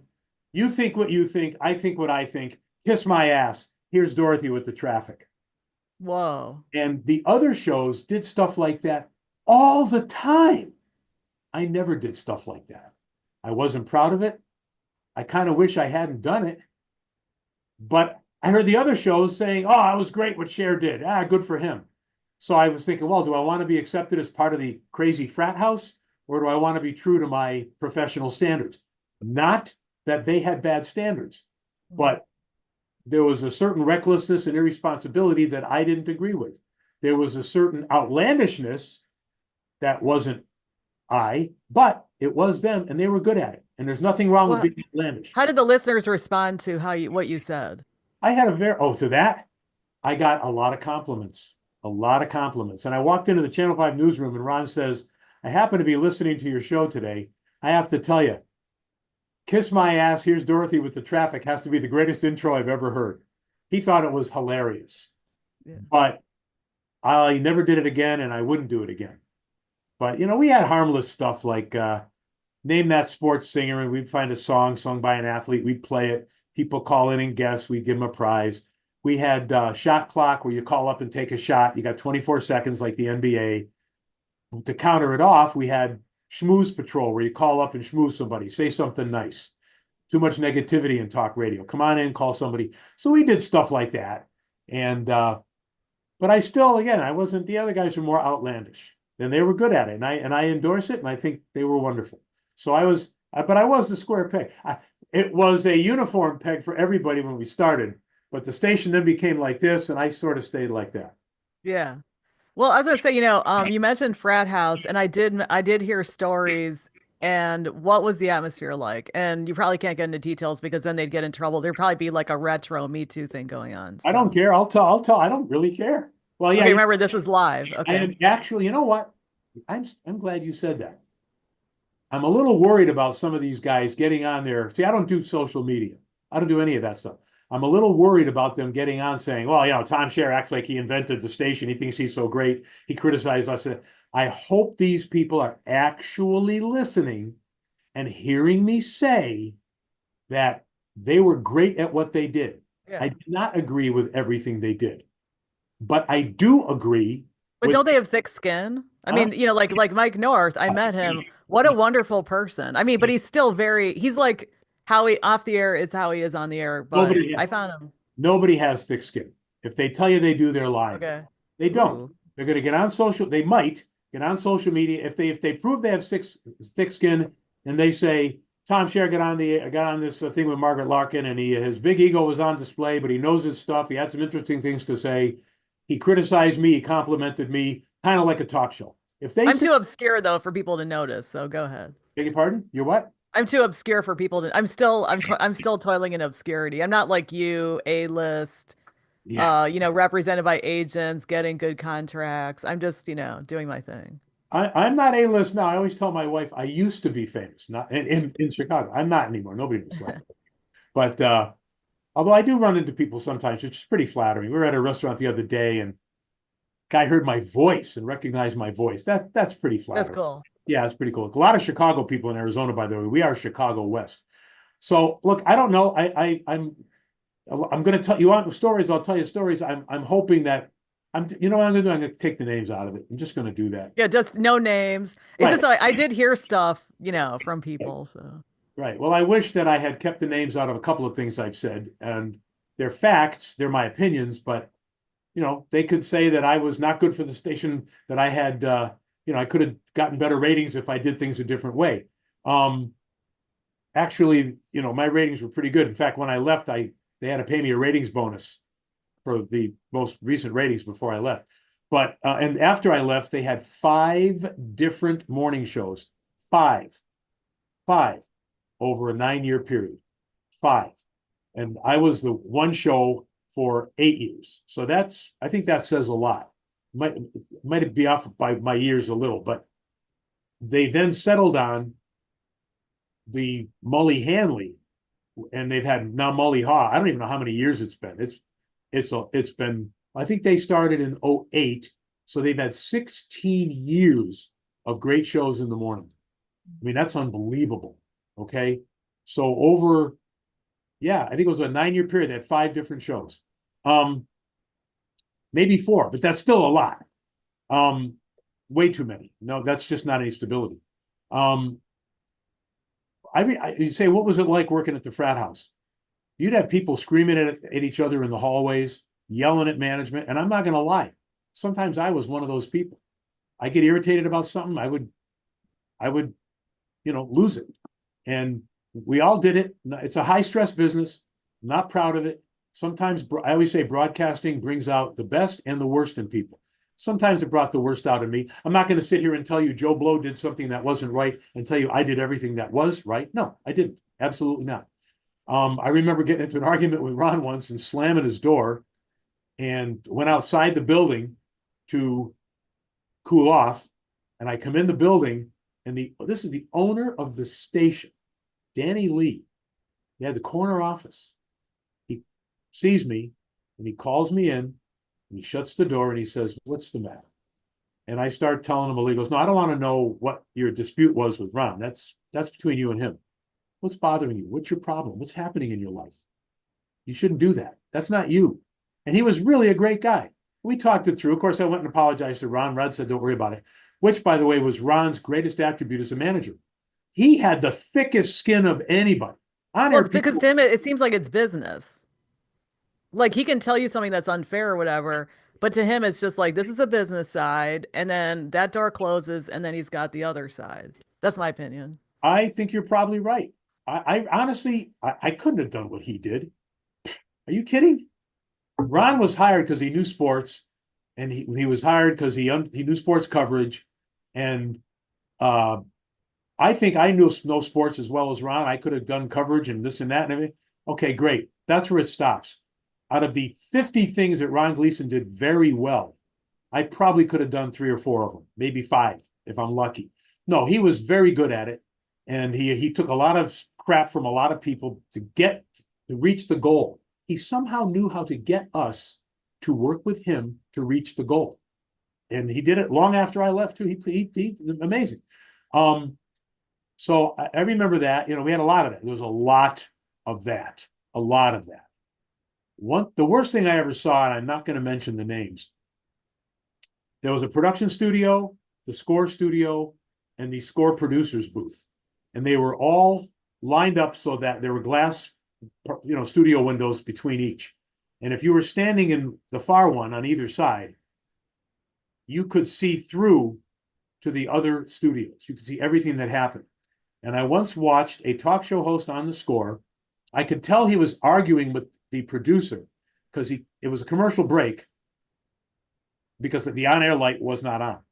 And he was pushing the talk button, talk button to talk back to the producer. The producer could talk back to him.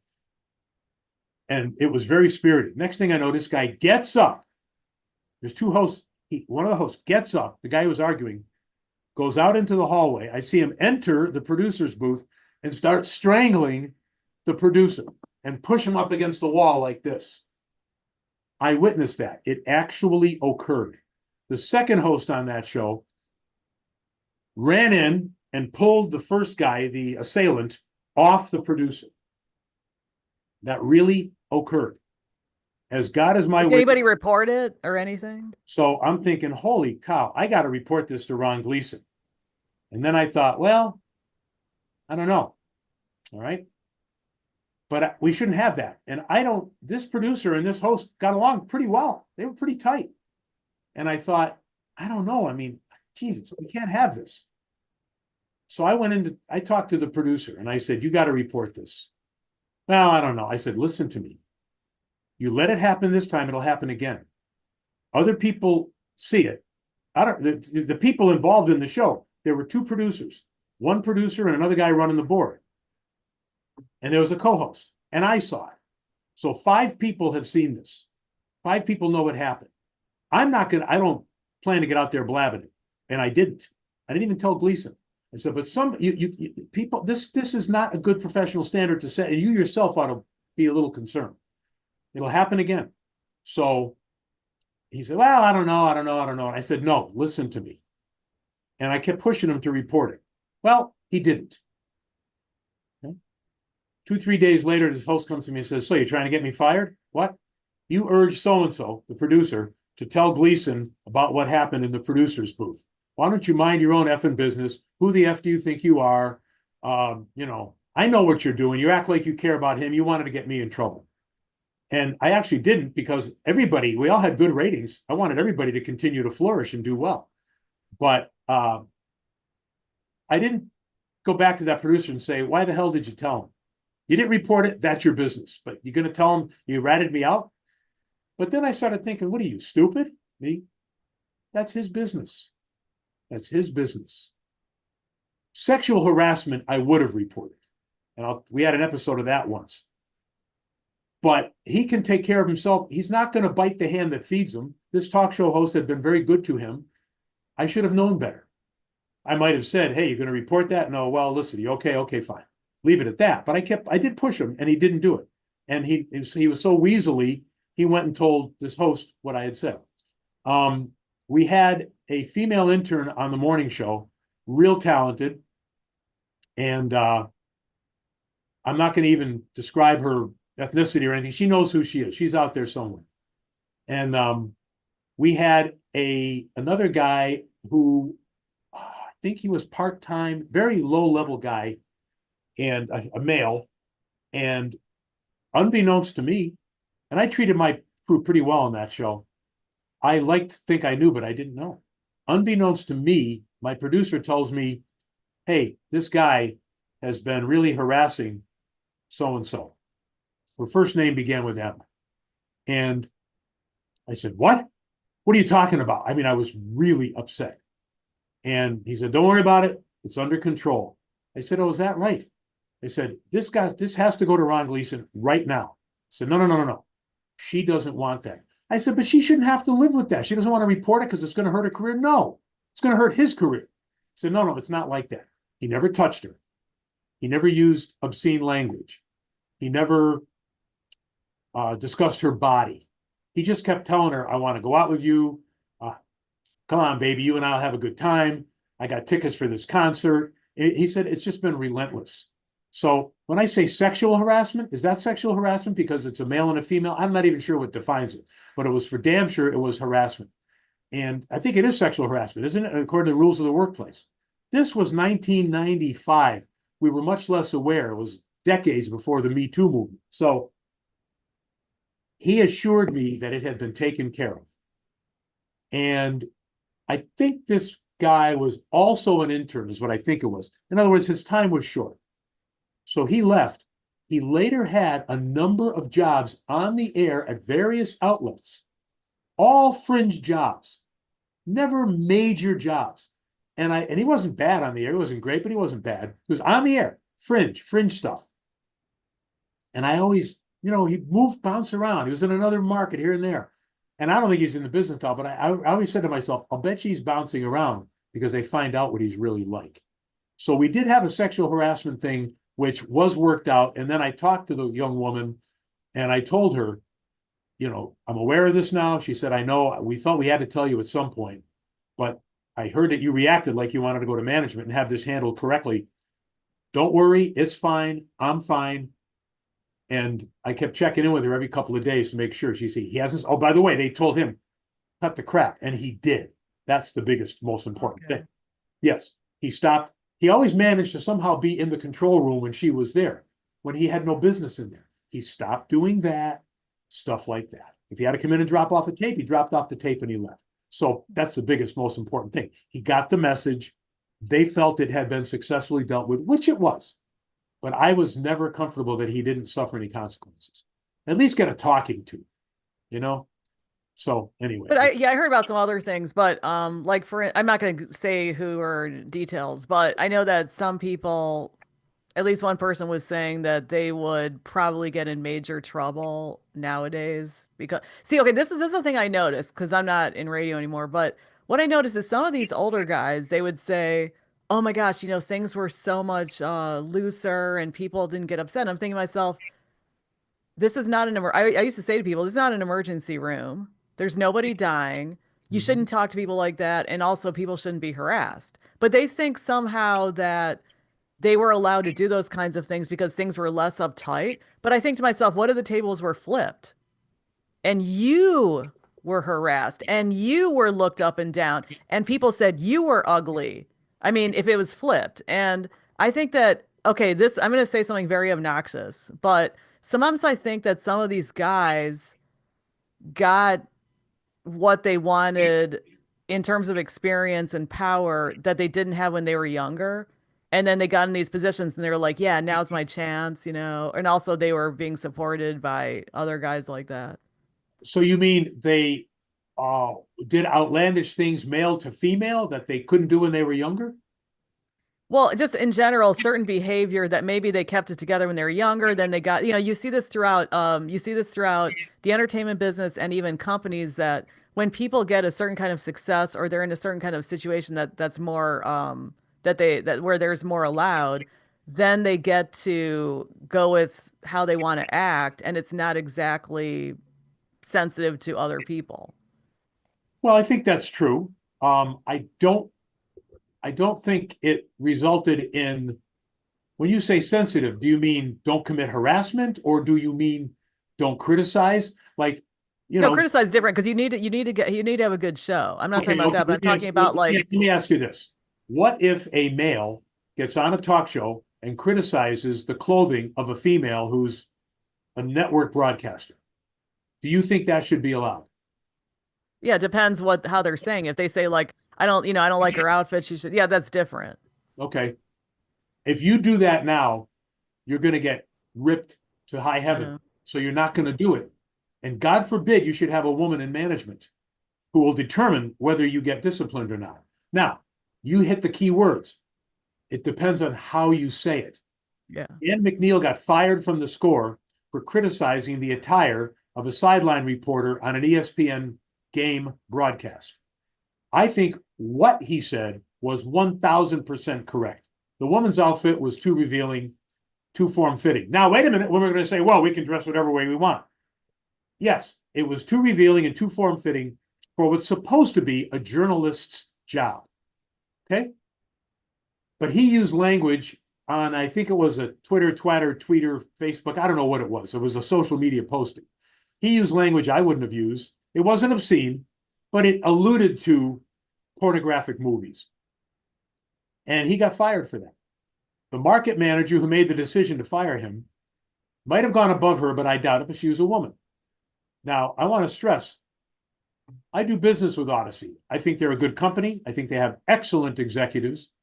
I think the fact that they've been shepherded in and out of bankruptcy and have very successful stations tells you that they're a well-run company with good people.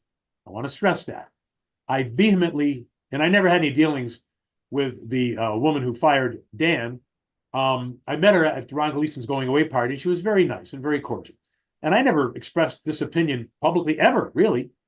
So I hadn't criticized her or anything, but I vehemently disagree with that decision. Um, but I think, But the thing is like sometimes when things happen, yeah, and I don't know the situation, but sometimes when things happen, it could be at the tail end of different things happening, and it's like the last straw. I don't know because you've been in the business longer than me. well, once now, now you have hit the nail, I think, on the head. Don't this is where I can act like I know everything. That decision, in and of itself, I think was unfair. That for that act that he committed was unfair. Okay, I thought Giangreco getting let go by Channel 7. I said it earlier in the broadcast. Didn't I discuss that? Yes. But I don't think he deserved to get let go for what he did, what he said on the air. But if you look at the cumulative history of each guy and the approach they took to their broadcasts and social media postings, sometimes it does catch up with you.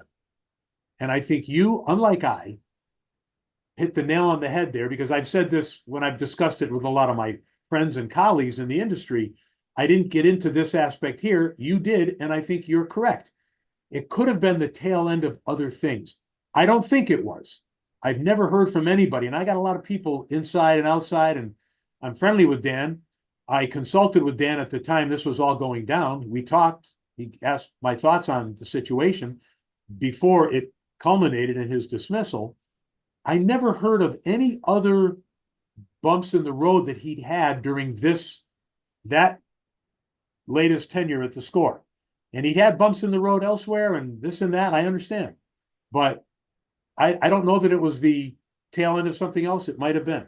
But I But think, you're saying like what I don't know the guy, but I only met him once. But the thing is, sometimes the bumps in the road elsewhere are somehow connected to a current situation. You just don't know. Because I think also with the climate, I think some people may be fed up with certain behavior. However, I do know people have gotten away with stuff for years. They're still getting away with it. So who knows? It really depends who's in charge. well, there you go. It depends on who's in charge. And they had a woman in charge, and it was 2021, and it was Me Too and all this stuff. And Again, I believe in equality. I vehemently deplore harassment, sexual harassment, racial harassment, homophobic, anything. I'm just saying in this case, I think there was an extreme. And I think that was, the punishment was extreme. I think it was unfair. And I do think that different people bring different approaches to situations involving matters of the sexes. I do believe that. And on both sides. And I think we have a history that's been proven where men have not been sensitive enough to such things. So I'm going to certainly recognize But then that. I've heard the flip. I don't want to get into it, but then there was a flip situation where somebody was hiring a certain guy. I don't want to get into it, but I've seen the flip. Okay. Okay. So, I'll tell you one thing. yeah. I don't know if I should say this. Nope, not going to mention the names. Yeah, A, don't mention it. a significant former athlete who, at the time he was an athlete, was falsely accused of a sexual crime. It was proven to be completely, utterly, absolutely false. He then went on to work in broadcasting had a job, and he was up for a bigger job with another company. And they wanted to hire him. And they got in the room and they were talking about it. And somebody in the room said, "Hey, wait a minute. Wasn't he accused of something when he played for this team in that city?" Me too. 2022, they wouldn't hire him. Wouldn't hire him. Since then, he has continued to be very gainfully employed in the job that he had. And I'm pretty sure he's doing some freelance stuff for bigger and more prestigious outlets. So he's came out of it okay. But that was not right.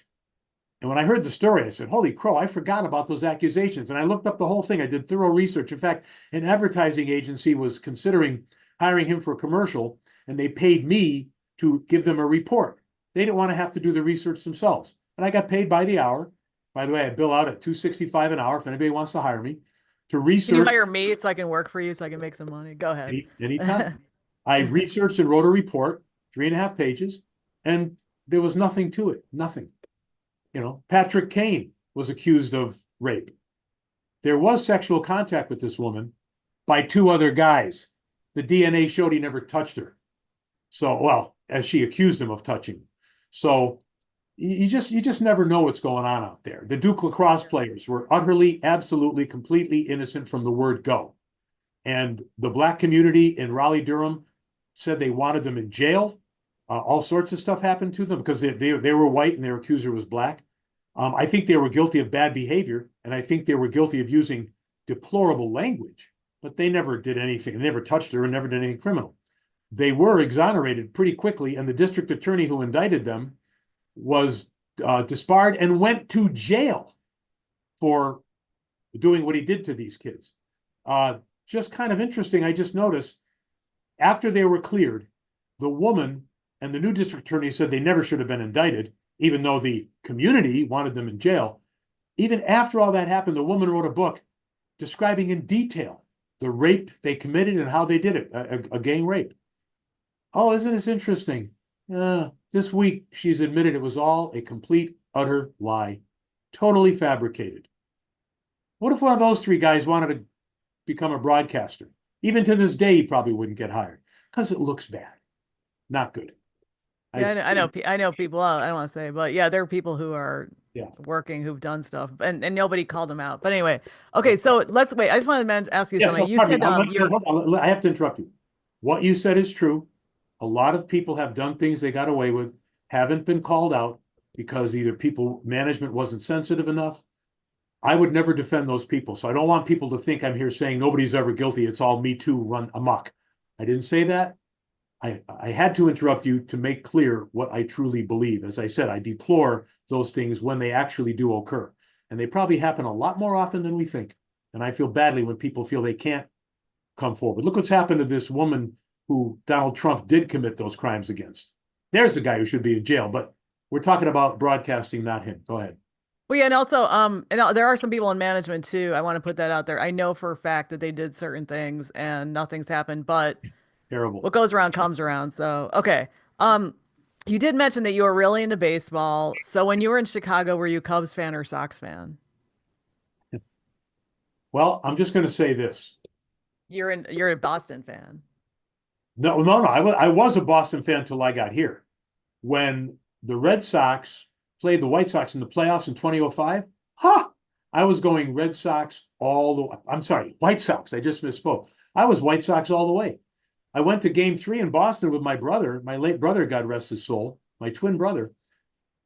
And the White Sox won the game to sweep it 3 straight. And we're leaving the ballpark, and the Boston fans are just like, look like somebody shot their dog. And I said to my brother, what's wrong with these people? It's a great day. And I was happy for the White Sox.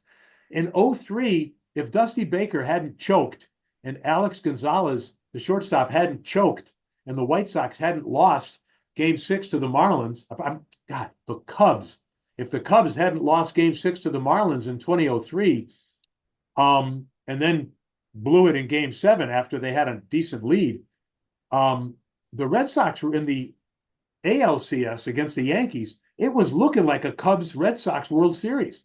And I can tell you right now, even though they both had long championship droughts at the time, this was the year before Boston won, and it was 13 years before the Cubs won. I would have been going for the Cubs 100%. I don't care. I grew up a Red Sox fan. Um, I lived in Chicago for 40 years. When I got there, I was homesick. I didn't understand the market. I had to learn. My father had died a few years earlier. It was still tough on me. I didn't want to stay there. My plan was I'm going to go to Chicago, work for a couple of years. I've been doing pretty well in Boston, but I could have done better. So I thought, it happens. Sometimes you got to go somewhere else. Now all of a sudden, oh, you're the guy we let get away, and I'll get hired back in Boston for jobs and this and that, better jobs than I had. I had a good job, but a scale of 1 to 10, my job was about a 5 or 6. I wanted to be an 8 or 9. So, I wasn't planning to stay in Chicago. I promised my mother I'd be back in a year or two, maybe 3 years.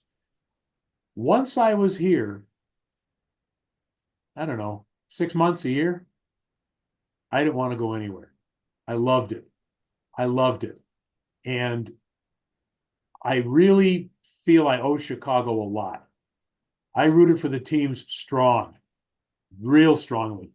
So when the Bears played the Patriots in the Super Bowl,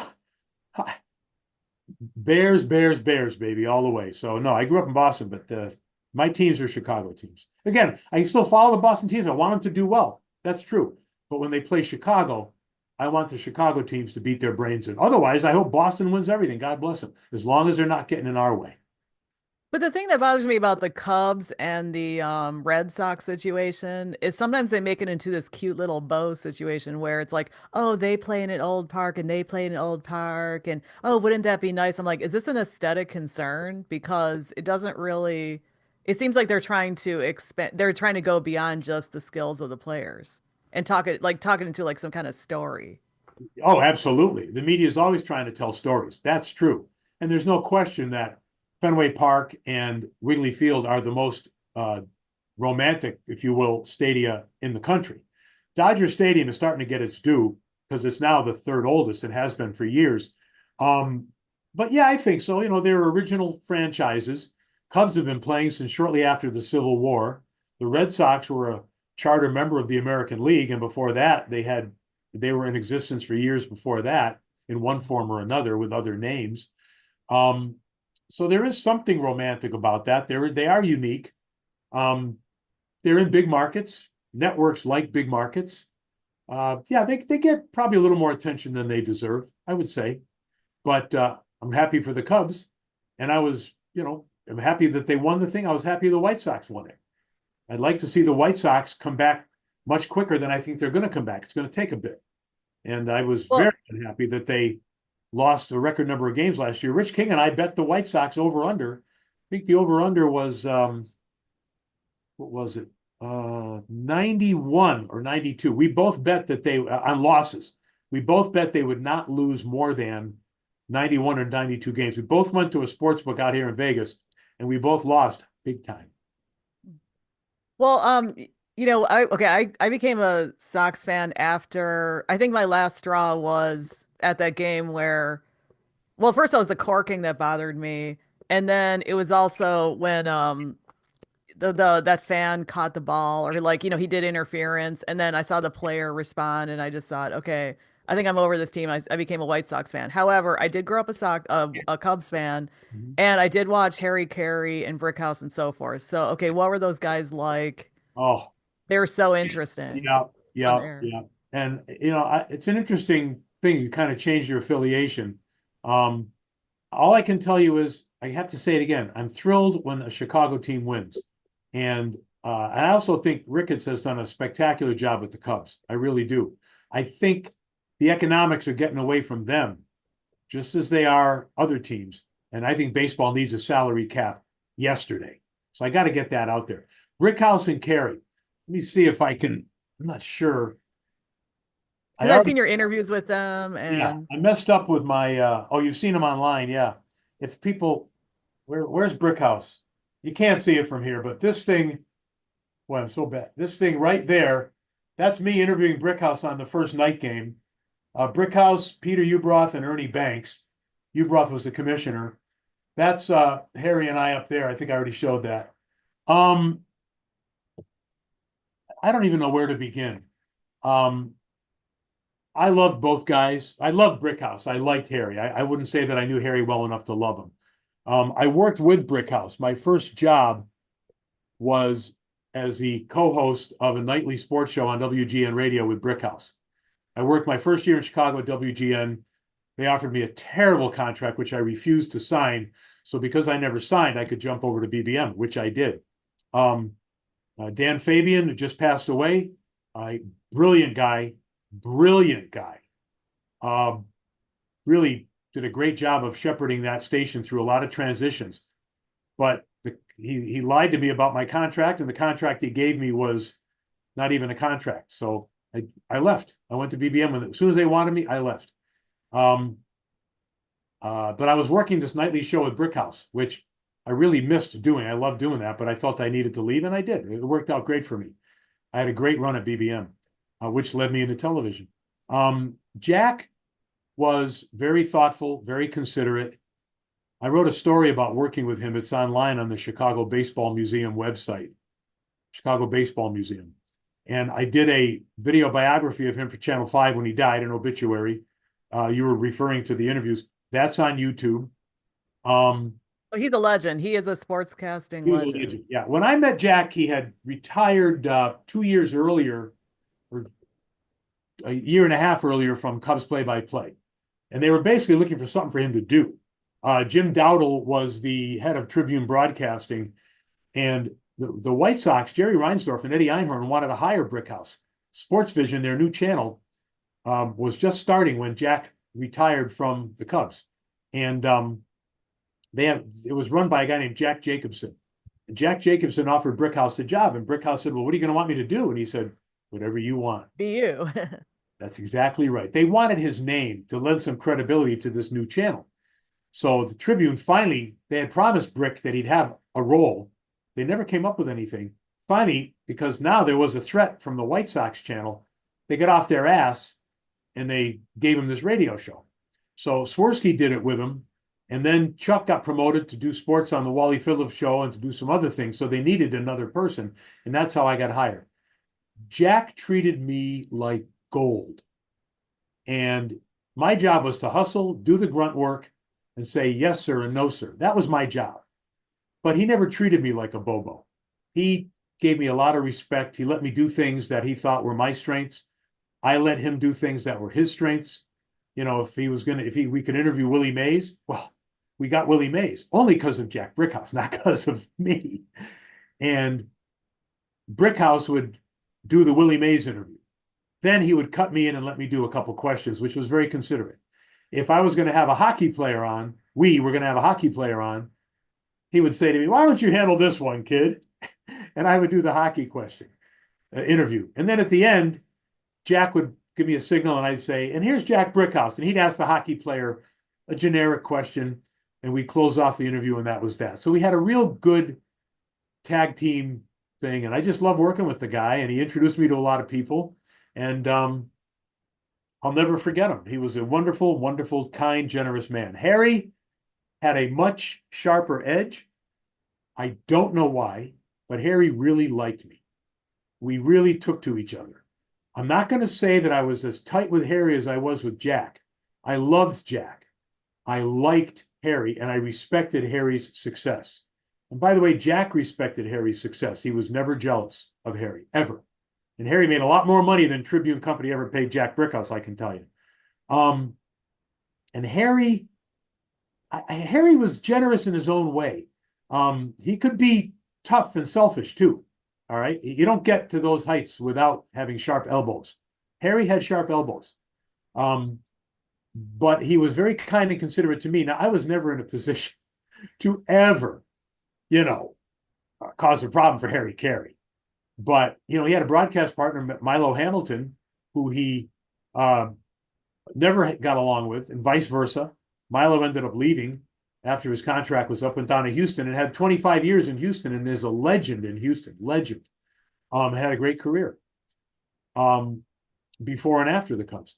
But Harry, and I might be one of the few people in Chicago who was very good friends with Milo Hamilton and was very good friends with Harry Carey. I was invited to social functions by each of these men. That's incredible. I got along great with both guys. I neither one of them ever badmouthed the other to me.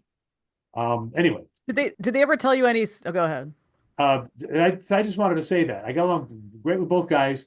Hell, Jimmy Pearsall was one of my good friends. I'm the alternate executor of his estate. I was one of the few guys to get along with Jimmy Pearsall and Jerry Reinsdorf. I think the world of Jerry Reinsdorf. I just had lunch with him. Those broadcasts of Jimmy Pearsall and Harry Carey are hilarious. Amazing, really, Everybody truly, should go online because they're just totally putting the team down. really amazing. And Jimmy was the Score's baseball expert for years, and he was on my show twice a week. He was on the midday and afternoon once a week. Great, great guy. So I got along with both guys. I got along great with Harry. I knew how much power Harry had. This is how much power he had, and how generous he could be. I was raised in this business. I think you were too. You never get on the radio and give the call letters of another station. You don't publicize another station. In fact, now I hear people on the radio talk about I watched the Cubs game on WGN. Back when the WGN Channel 9 did live sports, you'd say, well, I was watching the game on WGN. I never said that. I would say, I watched the game on Channel 9. Watched it on Channel 9. You don't mention other call letters if they are radio call letters. But I'm at WGN. I'm leaving to go to WBBM. And I gave them my 2 weeks notice. They didn't take me off the air for those 2 weeks because they didn't have anybody to replace me. I was on the air at WGN up to 4 days until I started at WBBM. So I'm in the broadcast booth at the Cubs, and Harry, Vince Lloyd, Lou Boudreau, Jack Rosenberg, the producer, Milo, they used to cross over on radio, TV. Those guys used to have me in the booths all the time. I would watch most of the game from the back of the broadcast booth. So during a commercial break, I don't know, somebody tells Harry I'm leaving. What? Where are you going? And I said, WBBM. He said, well, I worked there for years. He did the White Sox and BBM a couple of years, and the White Sox had them. And we had a nice conversation, and okay, that's it. Comes back on the air. On the air, he says, well, I just found out that Tom Shaer is leaving WGN and is going to WBBM. Well, we're going to miss you, Tom. You're a good kid, and good luck at WBBM.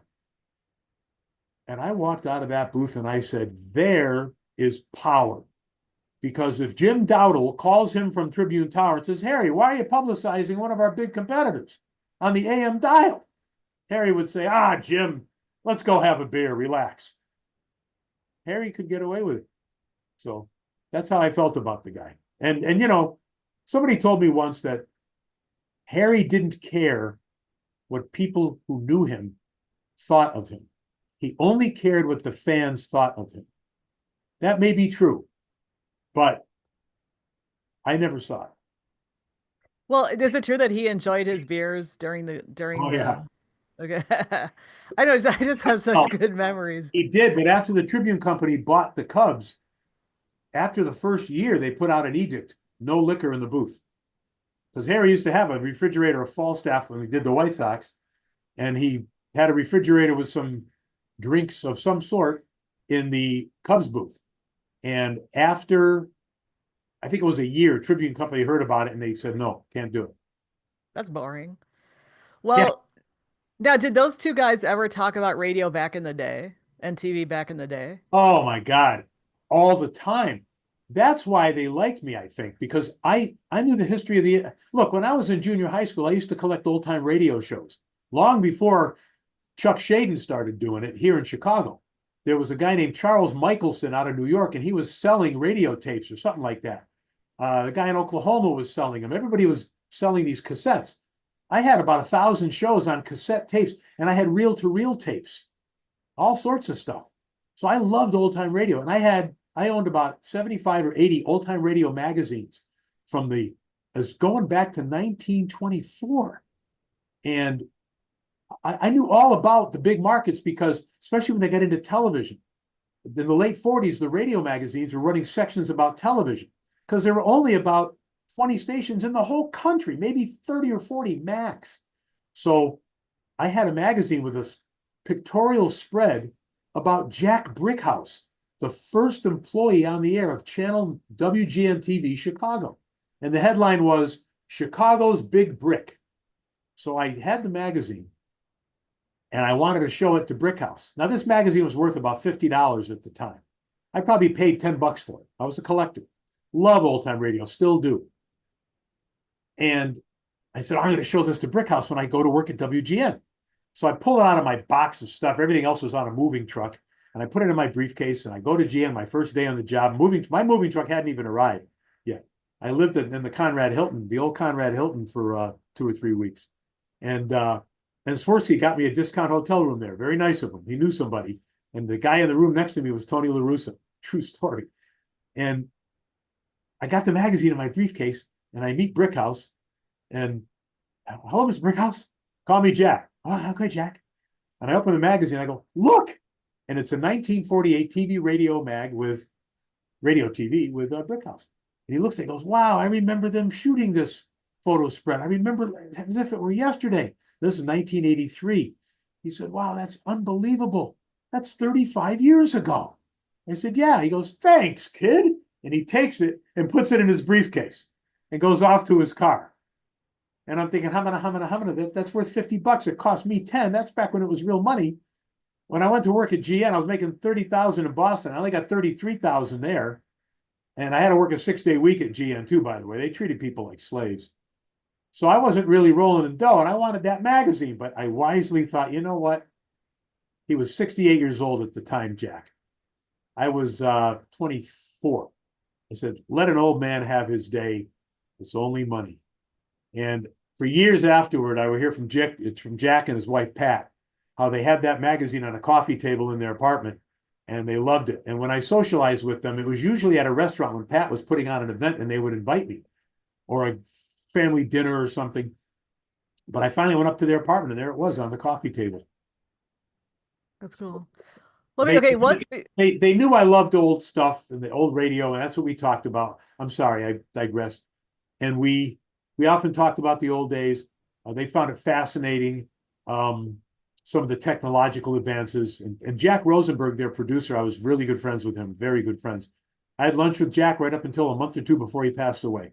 We all used to get together, all of we who loved Jack. Bob Vorwald, myself, Jerry Reinsdorf, Rich King.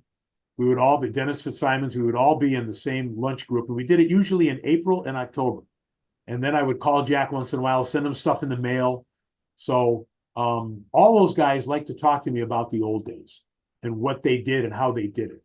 And I don't remember any crazy stories, but to me, Margaret, what struck me was the cumulative body of work that they put together.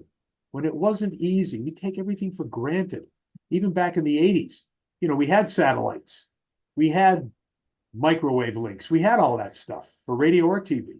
I knew Chicago was a more sophisticated market because in Boston, the crummy outfit running the Red Sox, I worked for the Red Sox station, but we lost the rights, and the people who took over were real amateurs. And that's one of the reasons I left Boston. We lost the Red Sox and Bruins rights. I was a sports guy. We had no sports. Um, they were bringing in the distant signals when the Red Sox did a road game. They were using what they call the Comrex line or a phone line. When I got to Chicago, I'm listening to Ken Harrelson do a White Sox game on the radio. People forget Hawk did radio for a year or two. From Cleveland, it sounded like he was next door. I'm listening to Milo Hamilton and Harry Carey do a Cubs game from San Francisco. It started like they were down the street. It sounded like they were down the street. And I realized they're using satellites. They're paying the money for a satellite line, which Boston wouldn't do, even though Boston at the time was the #4 market in the country, maybe #5. So that told me I was in the major leagues, by the way. And we used to talk all about the technology. It was really something. Well, what's you said Ryan Stone, or no, first of all, the guy who you mentioned, now I forgot the guy who passed away recently who worked on the TV, on the Cubs TV stuff. Is he the guy who came up with the angle to put the camera behind the pitcher?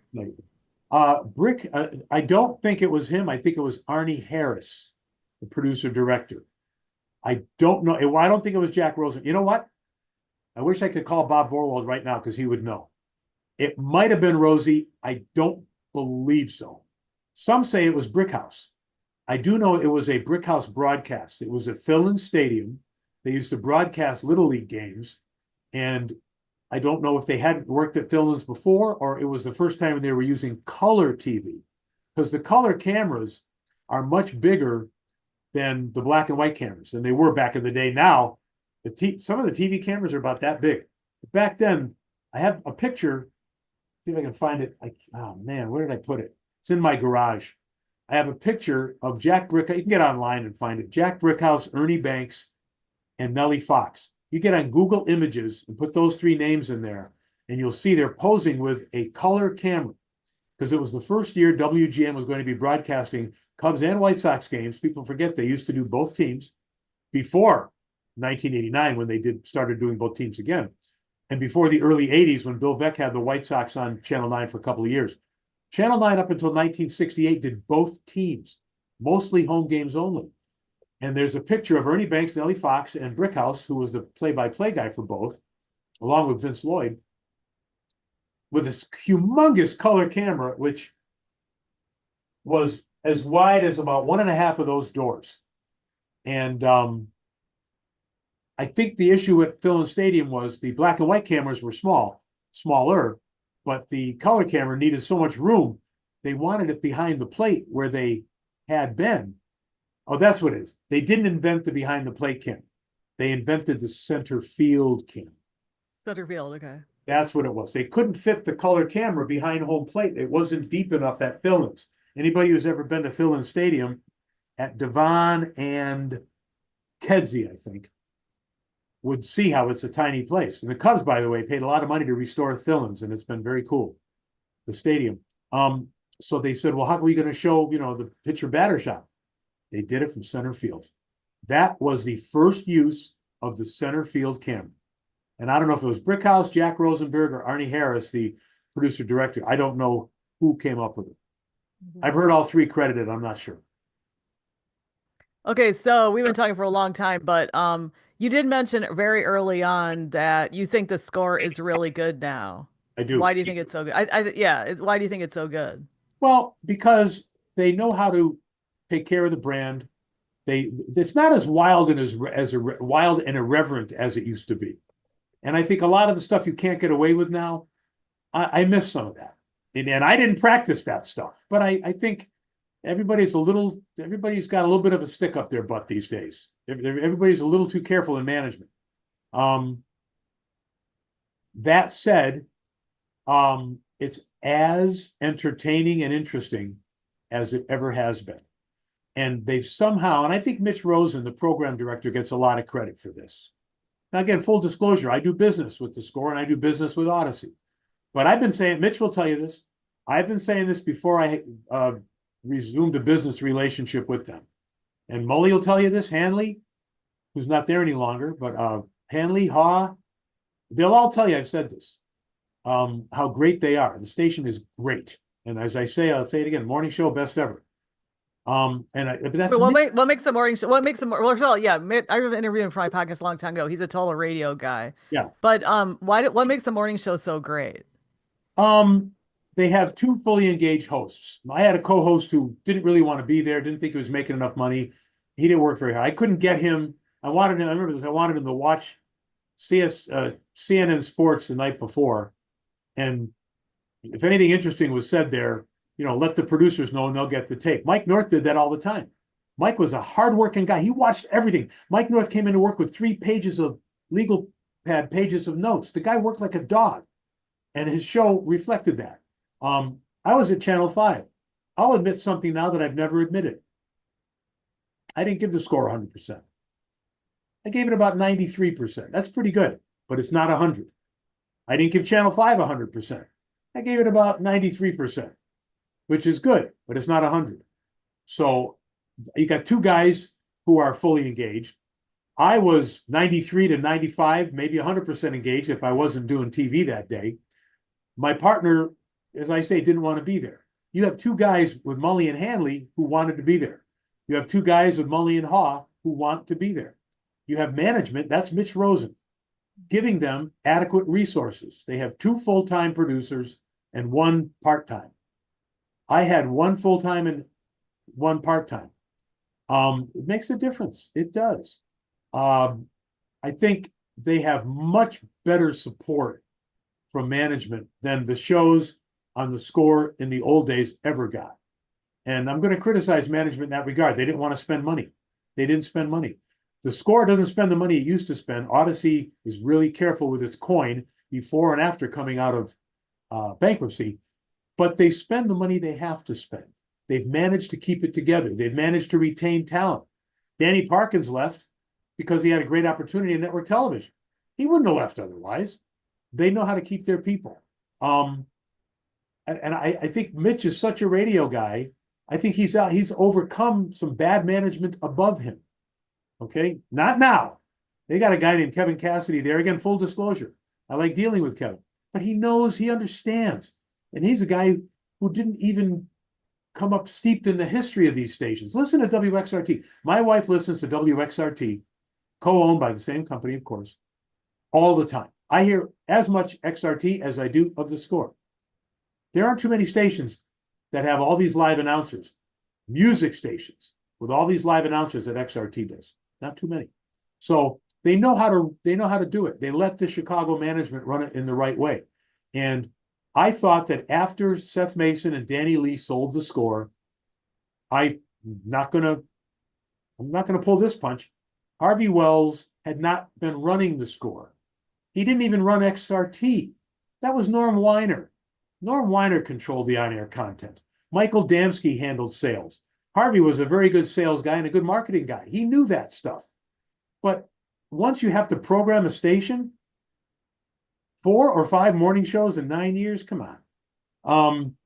Under Harvey Wells, this is the stupidest thing I've ever seen in my life. Now, Ron was there too. So he bears some responsibility for this. They probably know the inside dealings more than I. But they broke up Jiggets and North, and they put Jiggets and they broke up Boers and McNeil, and they put Jiggets with McNeil. Let's take a look for a minute.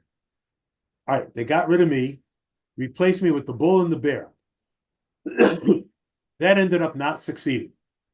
They did not renew their contract. Okay. Then it was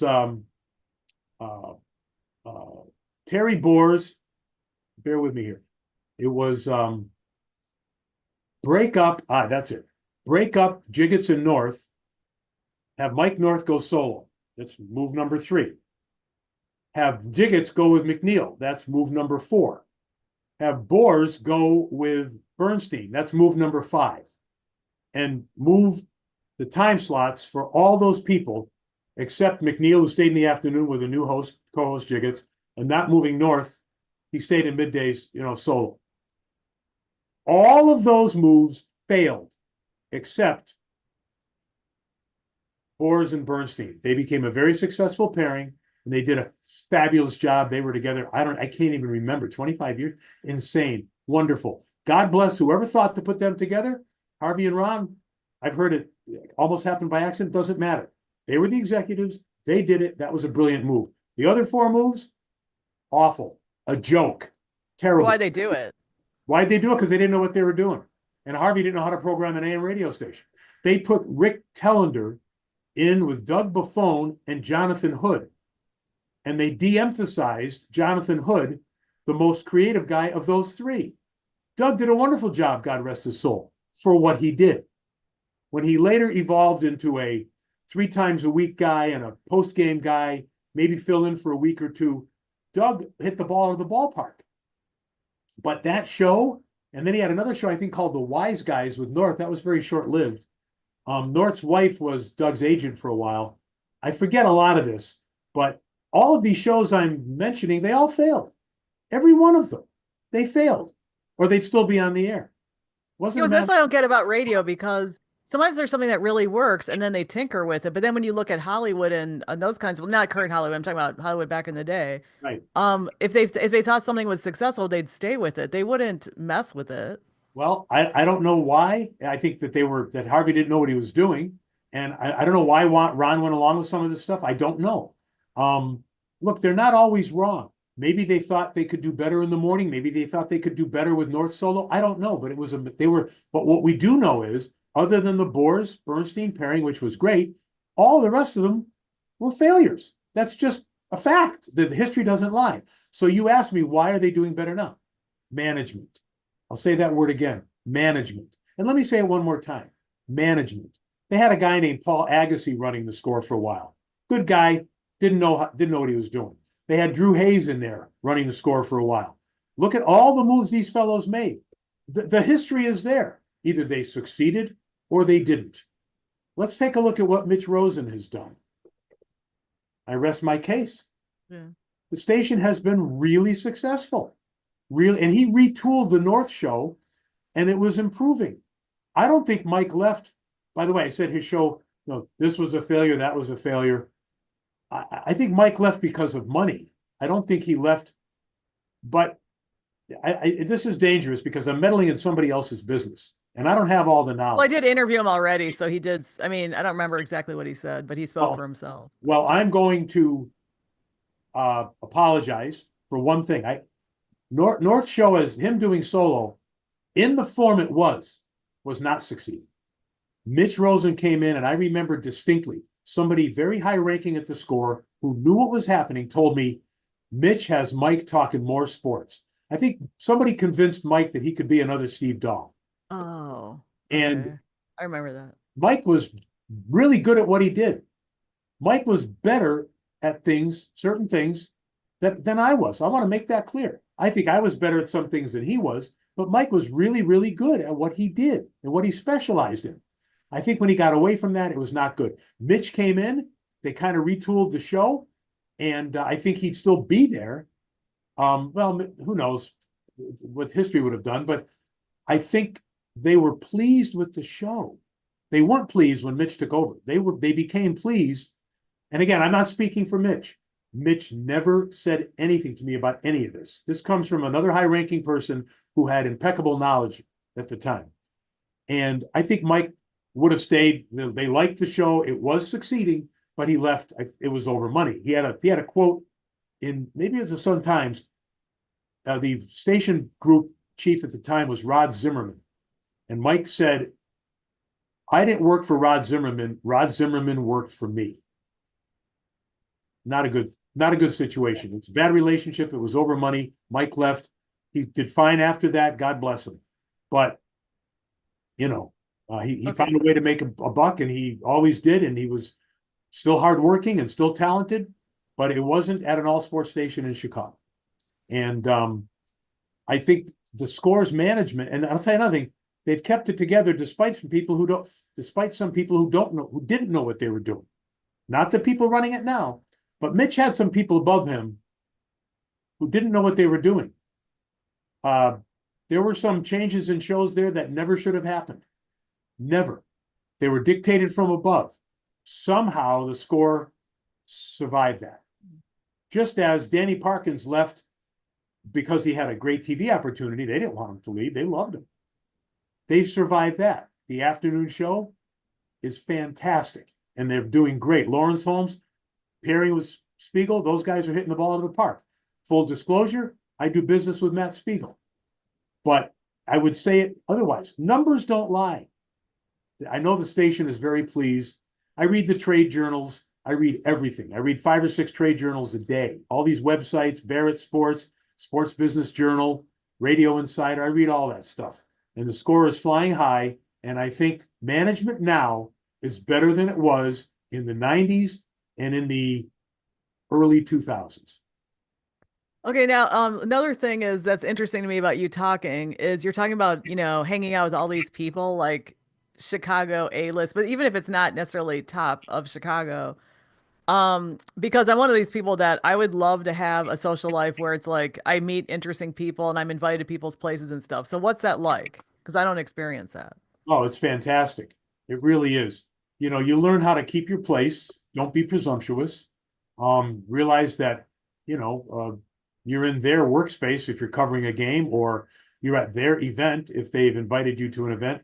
I mean, let's face it, sports media never wants to admit this. This is the little secret that sports media and the teams won't admit.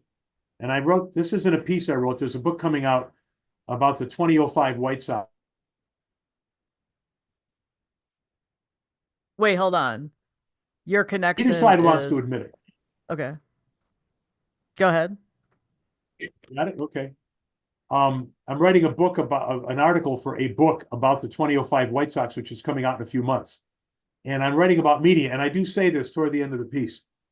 Neither side wants to admit this, teams or the media. Each side needs the other. The teams crave the free coverage, and the media needs content. So both sides sometimes forget to play nice. And I think that's not fair. And if I was at an event, I knew I got invited because they wanted publicity. So I knew they needed me. I had a certain amount of latitude, but I couldn't go in there acting like I owned the joint. So I think you learn how to conduct yourself. You certainly never ask for autographs or any of that stuff. That's just Yeah. unprofessional. But I've always tried to comport myself properly and with respect, but I didn't kiss anybody's rear end. It was great being around Michael Jordan. I mean, he knew what we needed. He was pretty good with us. His second time, when he came back after he retired for those 2 years, he was a little more circumspect in his dealing with the media. He was less available, but he was still more available than most superstars. No, I guess And what I'm talking about is socializing because it sounds like my perception of your situation, I don't know about in Arizona, but is that you had a pretty good social life because of your situation. Did it help your social life being on the air? um, you mean like getting perks, like playing golf for nothing, or going to restaurants and you I get a know tip? anything, even like hanging out with people, your social life, like going out with people, hanging out. I'm not talking about the official stuff. Oh, I didn't know that. I didn't know what you meant. I thought you meant associating with the athletes. Okay. And I didn't socialize with many athletes, just a few. I can name you on one hand the athletes I socialized with. Um, uh, it did help. It's pretty cool going into a restaurant. People recognize you from TV. You get seated in 2 minutes when there's a half-hour wait. Um, you know, I said on the air, I bought a new house. I'm not looking forward to packing. Moving company called me, said, "You do some commercials for us, we'll do your move for nothing." Wow. That's pretty cool. Um, there's a lot of stuff like that that happens. Again, I didn't pick up a golf club until I was 40, 41 years old. No, 43 years old. I could have played golf for nothing all those years. I was invited to so many celebrity golf tournaments. I never played because I wasn't a golfer. Once I started golfing, I was playing 13, 14 tournaments a year. I would have played more, but I had to go to work. So all that's great. And it did help my social life. You find some people are going to use you. They try to use you.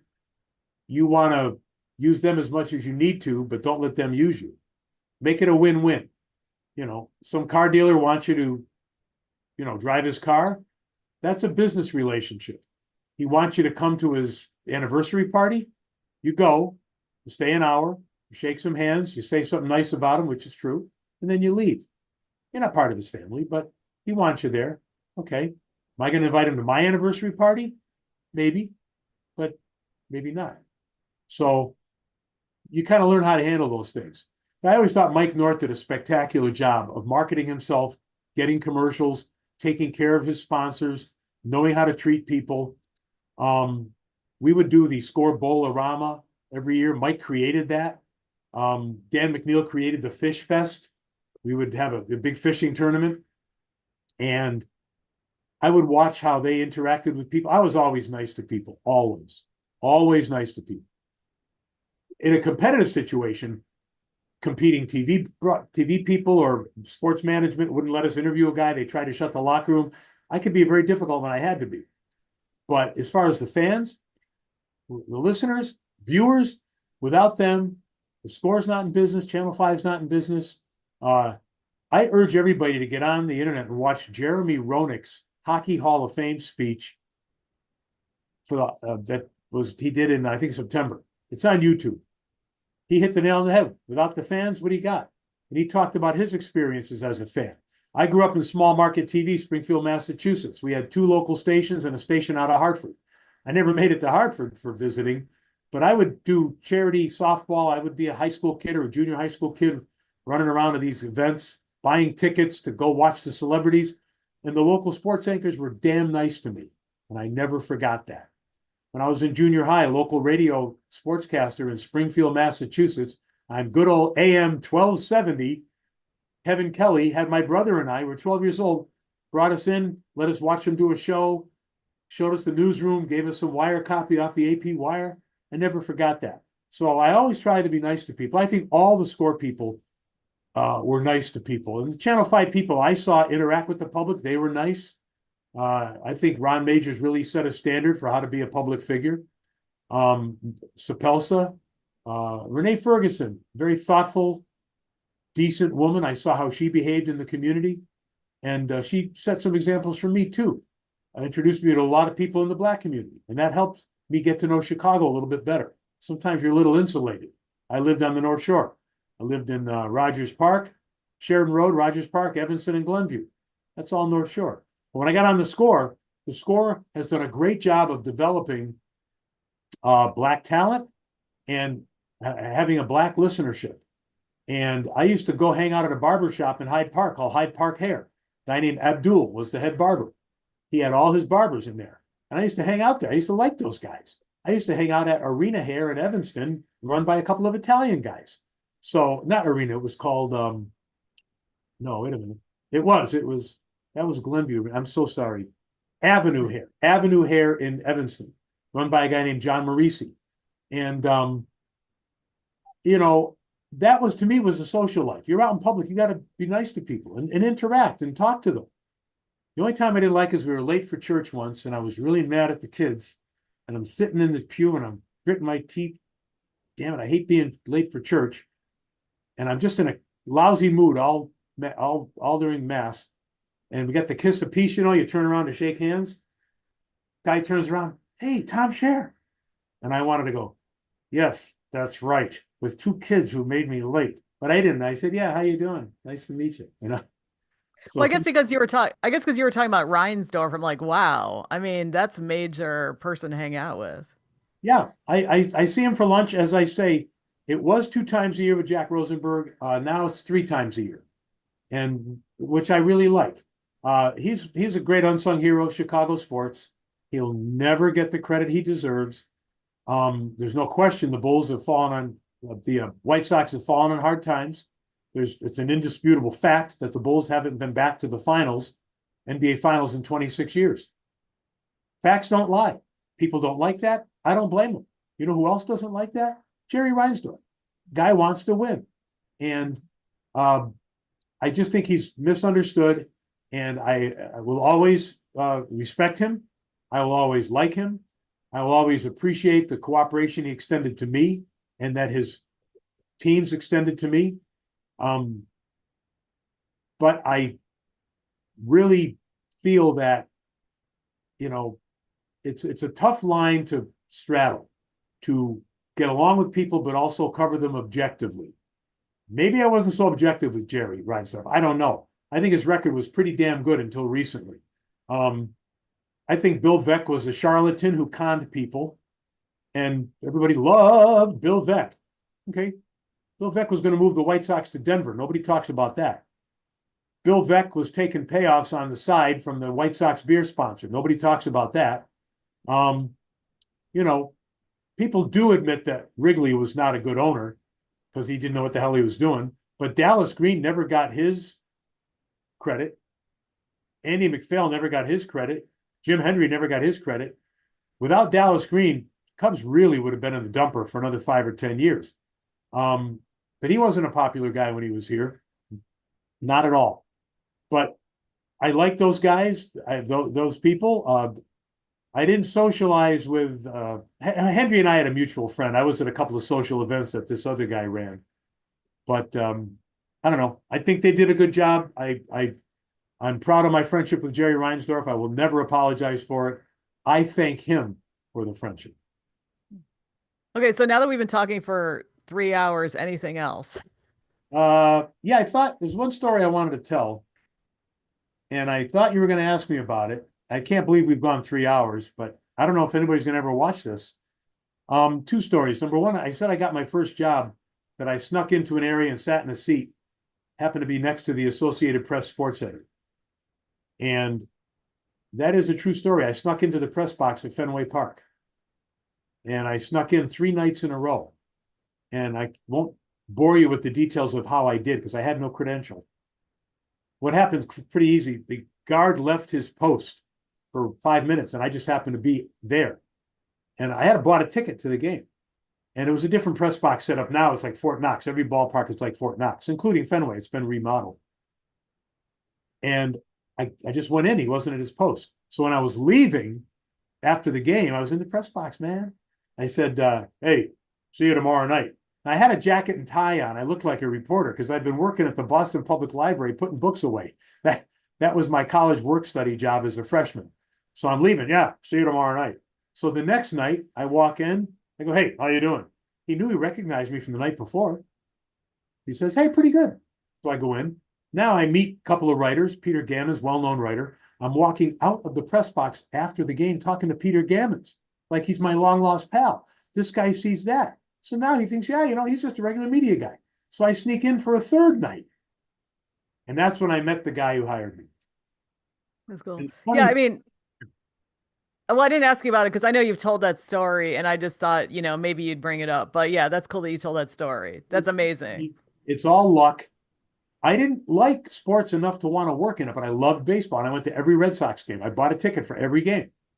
I was a college kid getting $265 an hour work study program, but I could afford, I think it cost, I'll tell you what it was $2.50.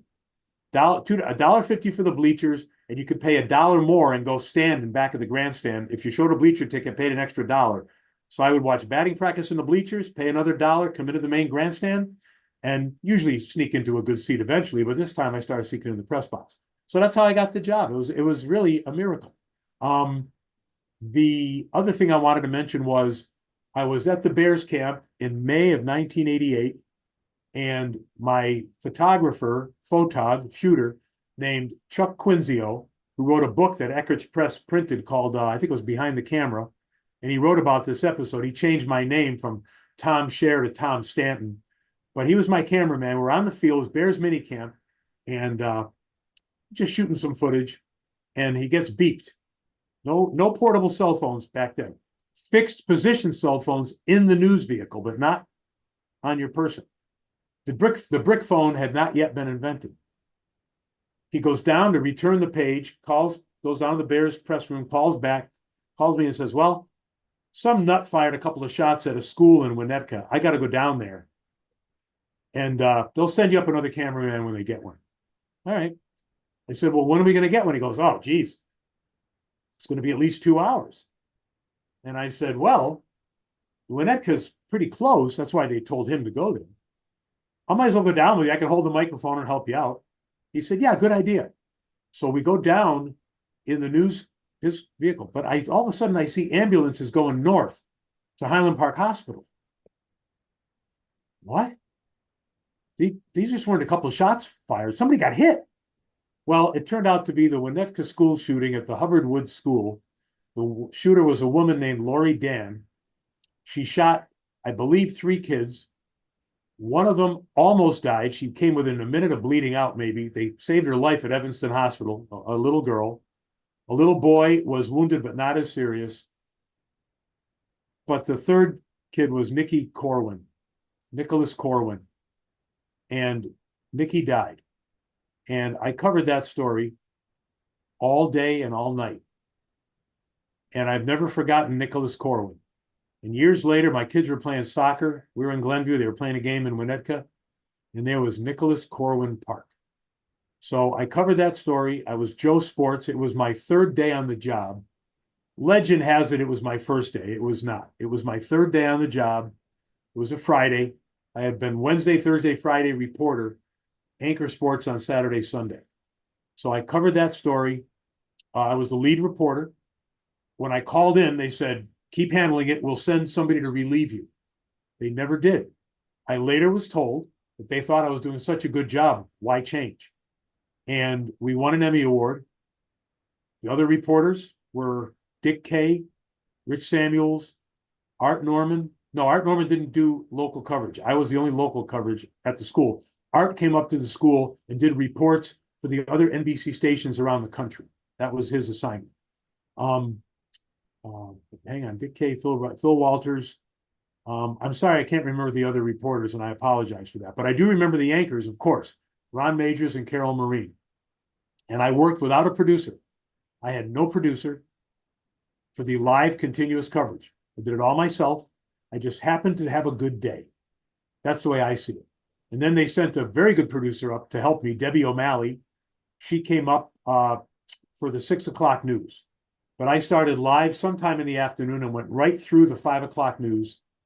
And then Debbie got there for the 6 and was, of course, very helpful. She was more experienced at news than I was. But I did cover that. It was a memorable day. I've always remembered Nikki Corwin. And I'm going to use that as my pitch for gun control. Lori Dan, by the way, did the right thing. She shot herself and killed herself. If she'd been convicted, she wouldn't have had the death penalty, but she would have deserved it, in my view. And I'm pro capital punishment in certain cases. The prima facie case, yes, for capital punishment all the way. But I'm going to say this. She had a gun with a revolver with 6 bullets. Now you got people shooting up schools with automatic weapons. You had that sicko. Ooh, wait, you stopped just as you were talking about. I was gonna say that I do remember that Lori Dan Guy. situation. And go ahead. Yeah, I think your line just froze up. Okay, go ahead. Even even the most fervent gun control advocate will admit that the bad guys are always going to have guns. Always. We will not prevent most of these shootings, but we'll cut down the margin. And instead of the Hubbard Woods, the Sandy Hook, I think it was 32 people getting killed, most of them children. If it was Lori Dan, the most she could have killed was 5 or 6. She killed 1, which was horrible, a horrible tragedy. But she didn't have some goddamn automatic weapon and extra clips and automatic clips and bump stocks and all these other things that are killing machines. I don't know why people think they need a machine gun to kill a deer. You want to be a hunter? My father and brother were hunters.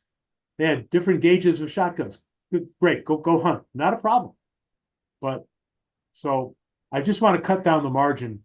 And the fact that the Republicans allowed the assault weapons ban to expire is shameful. I'll leave it at that. Yeah, because usually I don't talk about because I just interviewed Jerry Agar, who Oh, is a concern. Yeah, I was interviewing for a while, but yeah, usually I don't talk about politics. But yeah, we did have the tragedy of the Highland Park shooting, and I oh, remember yeah. oh, forgot about that. And I'll tell you something. Sheila, God, what's her last name? Sheila, I forget her last name. She's the sister of a good friend of mine, but this is her maiden name. I forgot, and I shouldn't expose her maiden name because I don't want my friend. I don't think he wants to be out there. But she got shot in the heel, and you hear non-life threatening injury, and you say, "Oh, thank goodness she's okay." She's had many surgeries. She hasn't walked normally since that day. It's a tragedy. And the people who got killed, it's a tragedy. The parents should both be in jail. The mother wouldn't cooperate with the cops. She should have served time for obstruction of justice. It's just awful. And I heard your interview with Phil Rogers and his experience that day. One of the top 5 TV news reporters, Amazing. broadcast news report. Well, if I say broadcast, that includes radio. One of the top 10 or 15 in the history of Chicago, Phil Rogers. And he covered that day. I heard him talking about it. He was off that day and he came and did a great job. And I They watched did the their best job. NBC5 did the best job of that. But I do remember the Laurie Dan. The Laurie Dan shooting was shocking because it was Winnetka, which is one of the richest suburbs in the United States. look at Highland Park. Yeah. Highland Park's one of the wealthiest suburbs. Yeah, It's that was shocking. terrible. Just awful. Just awful. But I don't Okay. sad note, but if anybody finds this interesting, great. Anybody guys, just remember, other than one executive who wrecked the score, and I'm not talking about Gleason, other than that, I've always pointed out what I think everybody else did well. Just as I would expect people to say, Shaer was really good at this, he was really lousy at that. Because I think I am pretty honest about reviewing my own career. Well, like what I said is that, the way that you're talking, it's not how I thought you were going to talk because you seem, like I said, you did seem sort of straight or something compared to those other guys. So, So in other words, I'm so expressive here, or so yeah, you're expressing you're opinionated. I didn't expect there to be an edge, but whatever. So, well, okay, I'm gonna. I was pretty opinionated on the talk show. But I might have used a little different language here. I don't know. I can't take the gloves off because I don't care. You Yeah. know, I just don't. Uh, I'm not soliciting new clients. I have the people I have. I take care of my client list. Um, I listen. I was lucky. I was not the most talented guy out there. I think I was really good at what I did, but I wasn't the best. There were people more talented than I, and I think I've identified those people on this interview. So I'm very grateful for the career I had. Um, I'm married for the second time. I have the greatest wife a guy could have. This marriage has been better than I ever even dreamed. And my first wife did a great job with me. We together raised our children into adulthood, and I'm very appreciative of that. And from a financial point of view, my ex-wife's doing just fine. I'm doing just fine. Everybody came out winners. And I have 2 great kids who, as adults, are the type of people who contribute to society, and I really appreciate that. And I got 2 healthy grandkids. So I don't I don't think there's much else to say. Well, so basically, what you're saying is party at your house after people go to the training camp at the Cubs. Absolutely correct. Hey, anybody, listen, I'm not kidding. I'm not sure how, because I don't want to put my contact info out there. If people want to find me, they can find me. Or if not, have them reach out to you. Are you willing to do that? Anybody who wants to get together with me and talk about the old days or Chicago sports, I'm happy to do it. I Okay. like doing it. I just met a guy yesterday. I was wearing a shirt with a Chicago logo on it. He started talking to me about the Cubs. Happy to do it. No problem. And I went to a Goldman's Deli out here, great deli. I had my White Sox world champion t-shirt on. I have both t-shirts for both teams, and I hardly ever wear them. Cubs and White Sox world champions. I hardly ever wear them because I like them to stay in good shape. I might have worn each one in my whole life, maybe 5 times. For some reason, I was wearing it that day. 2 White Sox fans were there. I ended up eating lunch with them.